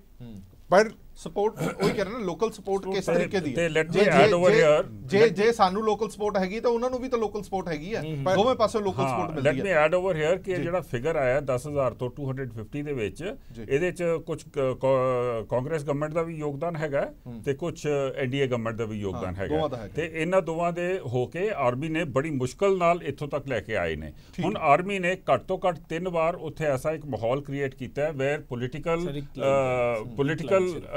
dimensions could have come in, ਪਰ ਹਰ ਵਾਰ ਜਿਹੜੀ ਵੀ ਉੱਥੇ ਇਨਕੰਬੈਂਟ ਗਵਰਨਮੈਂਟ ਸੀਗੀ ਉਹ ਆਪਣਾ ਪੋਲੀਟੀਕਲ ਲੀਵਰੇਜ ਕਰ ਨਹੀਂ ਸਕੀ। ਉਹ ਜਦੋਂ ਤੱਕ ਉਹਨੇ ਕੋਈ ਪੋਲੀਟੀਕਲ ਇਨੀਸ਼ੀਏਟਿਵ ਸੋਚਿਆ ਉਦੋਂ ਤੱਕ ਟੈਰਰਿਜ਼ਮ ਫੇਰ ਵੱਧ ਗਈ, ਫਿਰ ਉਹਦੇ ਬਾਅਦ ਫਿਰ ਇਹ ਸਭ ਕੁਝ ਸਾਈਕਲ ਆਫ ਵਾਇਲੈਂਸ ਸ਼ੁਰੂ ਹੋ ਗਿਆ। ਆਪਣੇ ਸਿਆਸੀ ਹਿੱਤ ਵੀ ਤਾਂ ਪਾਰਟੀਆਂ ਦੇਖਦੀਆਂ ਨੇ, ਜੇ ਸਖਤ ਐਕਸ਼ਨ ਲੈਣ ਦੀ ਆਰਮੀ ਦੀ ਗੱਲ ਕੀਤੀ ਜਾਂਦੀ ਹੈ ਤਾਂ ਲੋਕਲ ਤੁਹਾਡੀ ਵੋਟ ਜਦੋਂ ਖਤਮ ਹੁੰਦੀ ਹੈ ਤਾਂ ਤੁਸੀਂ ਜ਼ਰੂਰ ਸੋਚਦੇ ਹੋ ਕਿ ਆਰਮੀ ਨੂੰ ਫ੍ਰੀ ਹੈਂਡ ਦੇਣਾ ਕਿ ਨਹੀਂ ਦੇਣਾ। ਚੰਡੋਕ ਸਾਹਿਬ ਇੱਕ ਗੱਲ ਨਾਲ ਇਹ ਵੀ ਲੈ ਲਿਓ, ਕਿਤੇ ਭੁੱਲ ਨਾ ਜਾਈਏ ਅਸੀਂ, ਕਿ ਜਿਹੜੇ ਕਰਤਾਰਪੁਰ ਕੋਰੀਡੋਰ ਦੇ ਉੱਤੇ ਇਹਦਾ ਕੋਈ ਅਸਰ ਪਊਗਾ, ਇਸ ਗੱਲਬਾਤ ਦਾ ਕੋਈ ਅਸਰ ਪਏਗਾ ਉਸ ਤੇ? ਮੈਂ ਉਸ ਤੋਂ ਪਹਿਲਾਂ ਇੱਕ ਹੋਰ ਤੁਹਾਨੂੰ ਪੁਆਇੰਟ ਕਹਿਣਾ ਚਾਹੁੰਦਾ ਜੀ ਕਿ ਸਾਡੀ ਜਿਹੜੀ ਅਪਰੋਚ ਮਲਟੀ ਪ੍ਰੋਂਗਡ ਅਪਰੋਚ ਹੋਣੀ ਹੈ, ਖਾਲੀ ਮਿਲਟਰੀ ਦੀ ਗੱਲ ਨਹੀਂ ਹੈਗੀ। ਅੱਜ ਇਕਨੋਮਿਕਸ ਹੈਗੇ ਆ, ਹੋਰ ਕਈ ਫੈਕਟਰਸ ਆ ਜਾਂਦੇ ਨੇ। ਬਿਲਕੁਲ ਠੀਕ। ਜੇ ਤੇ ਆਰਮੀ ਦੀ ਗੱਲ ਹੈ, ਸਾਡੀ ਮਿਲਟਰੀ ਆਲ CRPF, ਇਸ ਤੇ ਤੁਸੀਂ ਡਿਪੈਂਡ ਕਰ ਸਕਦੇ ਹੋ, ਕੋਈ ਜੰਗ 'ਚ ਕੋਈ ਕਸਰ ਨਹੀਂ ਰਹੇਗੀ, ਕੋਈ ਹੋਰ ਲੋਕਲ ਸਭ ਚੱਲਦਾ ਹੈ, ਲੇਕਿਨ ਸਾਨੂੰ ਥੋੜਾ ਜਿਹਾ ਨਾ ਪ੍ਰੈਗਮੈਟਿਕ ਹੋਣਾ ਪਏਗਾ। ਹੁਣ ਅਸੀਂ ਜੇ ਪਾਕਿਸਤਾਨ ਨੂੰ ਆਪਣੀ ਡੀਸੈਂਸੀ ਦਿਖਾਉਂਦੇ ਰਹਿੰਦੇ ਆ ਨਾ, ਉਹ ਸਾਨੂੰ ਵੀਕ ਸਮਝ ਰਹੇ ਨੇ, ਇਹ ਕਮਜ਼ੋਰੀ ਸਮਝ ਜਾਂਦੀ। ਕੁਝ ਸਟੇਜ ਤੋਂ ਡੀਸੈਂਟ ਰਹਿ ਸਕਦੇ ਹੋ, ਉਸ ਤੋਂ ਬਾਅਦ your weakness, now how do we overcome that weakness? Military you can depend on. The point I want to make is just 1 second, please let me add. That is, ਅਸੀਂ ਜਵਾਬ ਦਿਆਂਗੇ ਇਟ ਨਾਲ, ਇਹ ਲਿਪ ਸਰਵਿਸ ਛੱਡੋ, let's be pragmatic. So point I want to make is, ਸਾਡੇ ਕੋਲ ਇੱਕ ਬੜਾ ਅੱਛਾ ਹਥਿਆਰ ਹੈਗਾ, ਹਥਿਆਰ ਨੂੰ ਕੁਝ ਕਰਨ ਦੀ ਲੋੜ ਨਹੀਂ। 5 ਦਰਿਆ ਸਾਡੇ ਉੱਥੇ ਬਹਿੰਦੇ ਨੇ, ਸਾਰਾ ਪਾਣੀ ਸਾਡੇ ਕੋਲ ਬਹਿ ਕੇ ਜਾਂਦਾ ਹੈ। curtail that water for some time, stop it for some time if they need be, just see what they do, just wait and see, and you do that without water they cannot live. ਉਹ ਤੁਹਾਡੇ ਹੱਥ ਆ ਜਾਣਗੇ। ਸਮਝ ਗਿਆ, ਥੋੜੀ ਕਰਨਾ ਚਾਹੀਦਾ। ਤੋ ਇਹ ਜੇ ਤੁਸੀਂ ਕੋਈ ਆਊਟ ਆਫ ਦਾ ਬਾਕਸ ਕੁਝ ਕਰੋ, ਕਨਵੈਨਸ਼ਨਲ ਗੱਲਾਂ ਨਾਲ ਨਹੀਂ ਕੰਮ ਬਣਨਾ ਤੁਹਾਡਾ। ਸਟਾਪ ਦੈਟ ਵਾਟਰ, ਇਹ ਵੀ ਸੋਚ ਸੀਗੀ ਕਿ ਇੰਡਸ ਵਾਟਰ ਟ੍ਰੀਟੀ ਕੈਨਸਲ ਕਰ ਦਿਓ। ਇੰਡਸ ਵਾਟਰ ਟ੍ਰੀਟੀ ਦੇ ਉਹ ਛੱਡੋ, ਡਿਪਲੋਮੈਟਿਕ ਰਿਲੇਸ਼ਨ ਰੱਖੋ, but you be pragmatic about the whole thing. Indus water treaty बहुत respect करो, but you stop water for some time. फिर ठीक हो जाएंगे ना, जे हिलन फिर पानी बंद कर देना, देखो की होता है। How will they survive? ਘੱਟੋ ਘੱਟ ਉਹਨਾਂ ਦੀਆਂ ਜਿਹੜੀਆਂ ਜ਼ਰੂਰਤਾਂ ਉਹਨਾਂ ਤੇ ਕੀਤਾ ਜਾਵੇ। ਇੱਕ ਵਿਕਰਮਜੀਤ ਜੀ ਮੈਂ ਤੁਹਾਡੇ ਤੋਂ ਪੁੱਛਣਾ, ਬਾਅਦ ਚ ਚੰਡੋਕ ਸਾਹਿਬ ਕੋਲ ਫਿਰ ਆ ਜਾਣਾ, ਕਿ ਕਰਤਾਰਪੁਰ ਕੋਰੀਡੋਰ ਤੇ ਇਹਦਾ ਕੋਈ ਅਸਰ ਪਊਗਾ? ਕਿਉਂਕਿ ਸਿੱਖ ਭਾਈਚਾਰੇ ਨੂੰ ਬੜੀਆਂ ਆਸਾਂ ਤੇ ਉਮੀਦਾਂ ਸੀਗੀਆਂ, ਜਦੋਂ ਐਵੇਂ ਦਾ ਕੁਝ ਹੁੰਦਾ ਨਾ, ਆਸਾਂ ਤੇ ਉਮੀਦਾਂ ਟੁੱਟ ਜਾਂਦੀਆਂ ਨੇ ਕਿ ਅਸੀਂ ਇੰਨੇ ਲੰਬੇ ਸਮੇਂ ਤੋਂ ਅਰਦਾਸ ਕਰਦੇ ਆਏ ਆ ਕਿ ਜਿਹੜੇ ਪੰਥ ਤੋਂ ਵਿਛੋੜੇ ਗਏ ਨੇ ਗੁਰਦੁਆਰੇ ਉਹਨਾਂ ਦੇ ਦਰਸ਼ਨ ਦਿਦਾਰੇ ਬਖਸ਼ੇ ਜਾਣ, ਪਰ ਜਦੋਂ ਐਵੇਂ ਦੀਆਂ ਕੋਈ ਕਾਰਵਾਈਆਂ ਹੁੰਦੀਆਂ ਨੇ ਸਭ ਤੋਂ ਪਹਿਲਾਂ ਸ਼ੰਕਾ ਹੀ ਆ ਜਾਂਦੀ ਹੈ ਕਿ ਇਹ ਮਾਮਲਾ ਹੁਣ ਖਟਾਈ ਨਹੀਂ, ਉਹ ਮੇਰੇ ਸਾਹਮਣੇ ਰਹੇਗਾ। Kartarpur they are on both sides of the border. There are forces ਜੋ ਇਸ ਕਰਤਾਰਪੁਰ ਇਨੀਸ਼ੀਏਟਿਵ ਨੂੰ ਸੈਬੋਟੇਜ ਕਰਨ ਦੀ ਕੋਸ਼ਿਸ਼ ਕਰ ਰਹੇ ਨੇ, ਔਰ ਉਹਨਾਂ ਨੂੰ ਇਹ ਜਿਹੇ ਮੌਕੇ ਉਹ ਜ਼ਰੂਰ ਗ੍ਰਾਸਪ ਕਰਨਗੇ। ਤੁਸੀਂ ਆਹ ਦੇਖੋ ਕਿ ਜਿਹੜੀ ਕਰਤਾਰਪੁਰ ਸਾਹਿਬ ਤੇ ਜਿਹੜੀ ਨੈਗੋਸੀਏਸ਼ਨਸ ਹੋ ਰਹੀਆਂ ਉਹਦੇ ਉੱਪਰ ਕਿੰਨੇ ਵੱਡੇ ਡਿਫਰੈਂਸਸ ਆ ਗਏ ਨੇ। ਪਾਕਿਸਤਾਨ ਕਹਿੰਦਾ ਮੈਂ ਅਲਾਈਨਮੈਂਟ ਇਸ ਪੁਆਇੰਟ ਤੇ ਲੈ ਕੇ ਆ ਰਿਹਾ ਬਾਰਡਰ ਦੀ, ਕੋਰੀਡੋਰ ਦੀ, ਇੰਡੀਆ ਕਹਿ ਰਿਹਾ ਇਸ ਸਾਈਡ ਦੀ, ਠੀਕ ਹੈ। डिसएग्रीमेंट ओवर वैदर पासपोर्ट ते जाणगे या वीजे ते जाणगे, ठीक है ना। Passport is going to be very difficult, mean साडे पिंडां दे लोग तो जा ही नहीं सकते। अच्छा, सो नाउ इंडिया विच ऐसी ताकतां बैठियां ने who are against Kartarpur corridor. वो कहेंगे देखो जी पाकिस्तान ने हमला कर दिया, इतने हमारे लोग मार दिए, हमारे जवान शहीद कर दिए, और ये खाड़कुओं के साथ कॉरिडोर बना रहे हैं, वहाँ से खाड़कू खालिस्तानी आ जाएंगे, पंजाब में भी खालिस्तानी आ जाएंगे। सो उन्होंने एक कश्मीर इस तरह मौका is a God sent for them. और पाकिस्तान साइड ते भी तुसी इन्हां दा फॉरेन मिनिस्टर देखो कुरैशी दी स्टेटमेंट देखो at the time of the foundation laying ceremony eight Kartarpur. वो कहंदा ये इमरान खान ने गूगली पाती, गूगली सुट्टी, and Imran had to apologise almost for that statement. फिर कुरैशी ने की कीता, कुछ दिन पहले डायरेक्टली कश्मीरी लीडर्स ਨੂੰ ਫੋਨ ਕਰਤਾ, ਨੋਇੰਗ ਕਿ ਇੰਡੀਆ ਉੱਤੇ ਇਰੀਟੇਟ ਹੋਏਗਾ, ਠੀਕ ਹੈ। ਉਹਦਾ ਕੀ ਮਤਲਬ? ਉਹਦਾ ਇਹ ਮਤਲਬ ਹੈ ਕਿ ਤੁਸੀਂ ਇੰਡੋ ਪਾਕ ਰਿਲੇਸ਼ਨਸ ਨੂੰ ਸਪੋਇਲ ਕਰੋ। ਇੱਥੇ ਵੀ ਪੋਲੀਟੀਕਲ ਫੋਰਸਸ ਨੇ ਜਿਨ੍ਹਾਂ ਨੂੰ ਸੂਟ ਕਰਦਾ ਹੈ ਕਿ ਇੰਡੋ ਪਾਕ ਟੈਂਸ਼ਨਸ ਰਾਈਜ਼ ਕਰਨ, ਉਹਦੇ ਨਾਲ ਉਹਨਾਂ ਨੂੰ ਵੋਟਾਂ ਮਿਲਦੀਆਂ ਨੇ। ਉੱਥੇ ਵੀ ਪਾਕਿਸਤਾਨ ਡੀਪ ਸਟੇਟ ਨੂੰ ਸੂਟ ਕਰਦਾ ਹੈ ਕਿ ਇੰਡੀਆ ਨਾਲ ਟੈਂਸ਼ਨਸ ਰਾਈਜ਼ ਕਰਨ, ਕਿਉਂਕਿ ਉਹਨਾਂ ਦੀ ਪਾਕਿਸਤਾਨ ਡੀਪ ਸਟੇਟ ਜਸਟੀਫਾਈ ਹੁੰਦੀ ਹੈ ਉਹਦੇ vested interest. So I think geopolitically it will have an impact on Kartarpur, because you can see both sides the positions harden ਹੋ ਰਹੀਆਂ ਨੇ। ਪਹਿਲਾਂ ਇੰਡੀਆ ਕਹਿੰਦਾ ਜੀ ਤੁਸੀਂ ਆ ਕੇ ਕਰਤਾਰਪੁਰ ਤੇ ਸਾਡੇ ਨਾਲ ਗੱਲ ਕਰੋ, ਉਹ ਕਹਿੰਦਾ ਜੀ ਤੁਸੀਂ ਆ ਕੇ ਸਾਡੇ ਨਾਲ ਗੱਲ ਕਰੋ, ਤੂੰ ਮੈਂ ਯੂ ਨੋ ਈਗੋ ਪ੍ਰੋਬਲਮਸ। ਫਿਰ ਇੰਡੀਆ ਨੇ ਕਿਹਾ ਸਾਡਾ ਕੋਰੀਡੋਰ ਦੀ ਅਲਾਈਨਮੈਂਟ ਇਸ ਪੁਆਇੰਟ ਤੇ ਐਂਡ ਕਰੇਗਾ, ਪਾਕਿਸਤਾਨ ਨੇ ਕਿਹਾ ਜੀ ਨਹੀਂ ਇਸ ਪੁਆਇੰਟ ਤੇ ਕਰੋ। अच्छा, कैप्टन अमरिंदर सिंह की भी स्टेटमेंट है कि तुसी पासपोर्ट वीज़ा ते ना करो, but I have not heard government of India objecting to it. Yes, government of India should have said कि no, we want passport and visa. दूजा कि only for Sikhs, why not for everybody, why should not be for everybody, who is Pakistan to determine कि only Sikhs should go. So ये कोई वधिया positive गल्लां नहीं है, क्योंकि it is a very positive issue, it's a religious issue, it's a cultural sentiment। मेरे विचार नाल करतारपुर साहब जेड़ा हैगा it will be through because it's initiative of Imran Khan। if he's initiated, I'm sure he'll see that it gets through। बाकी ups and downs होंदे रहेंगे, right? then visa है नहीं है, this is a question of minor matter of details, this will be worked out।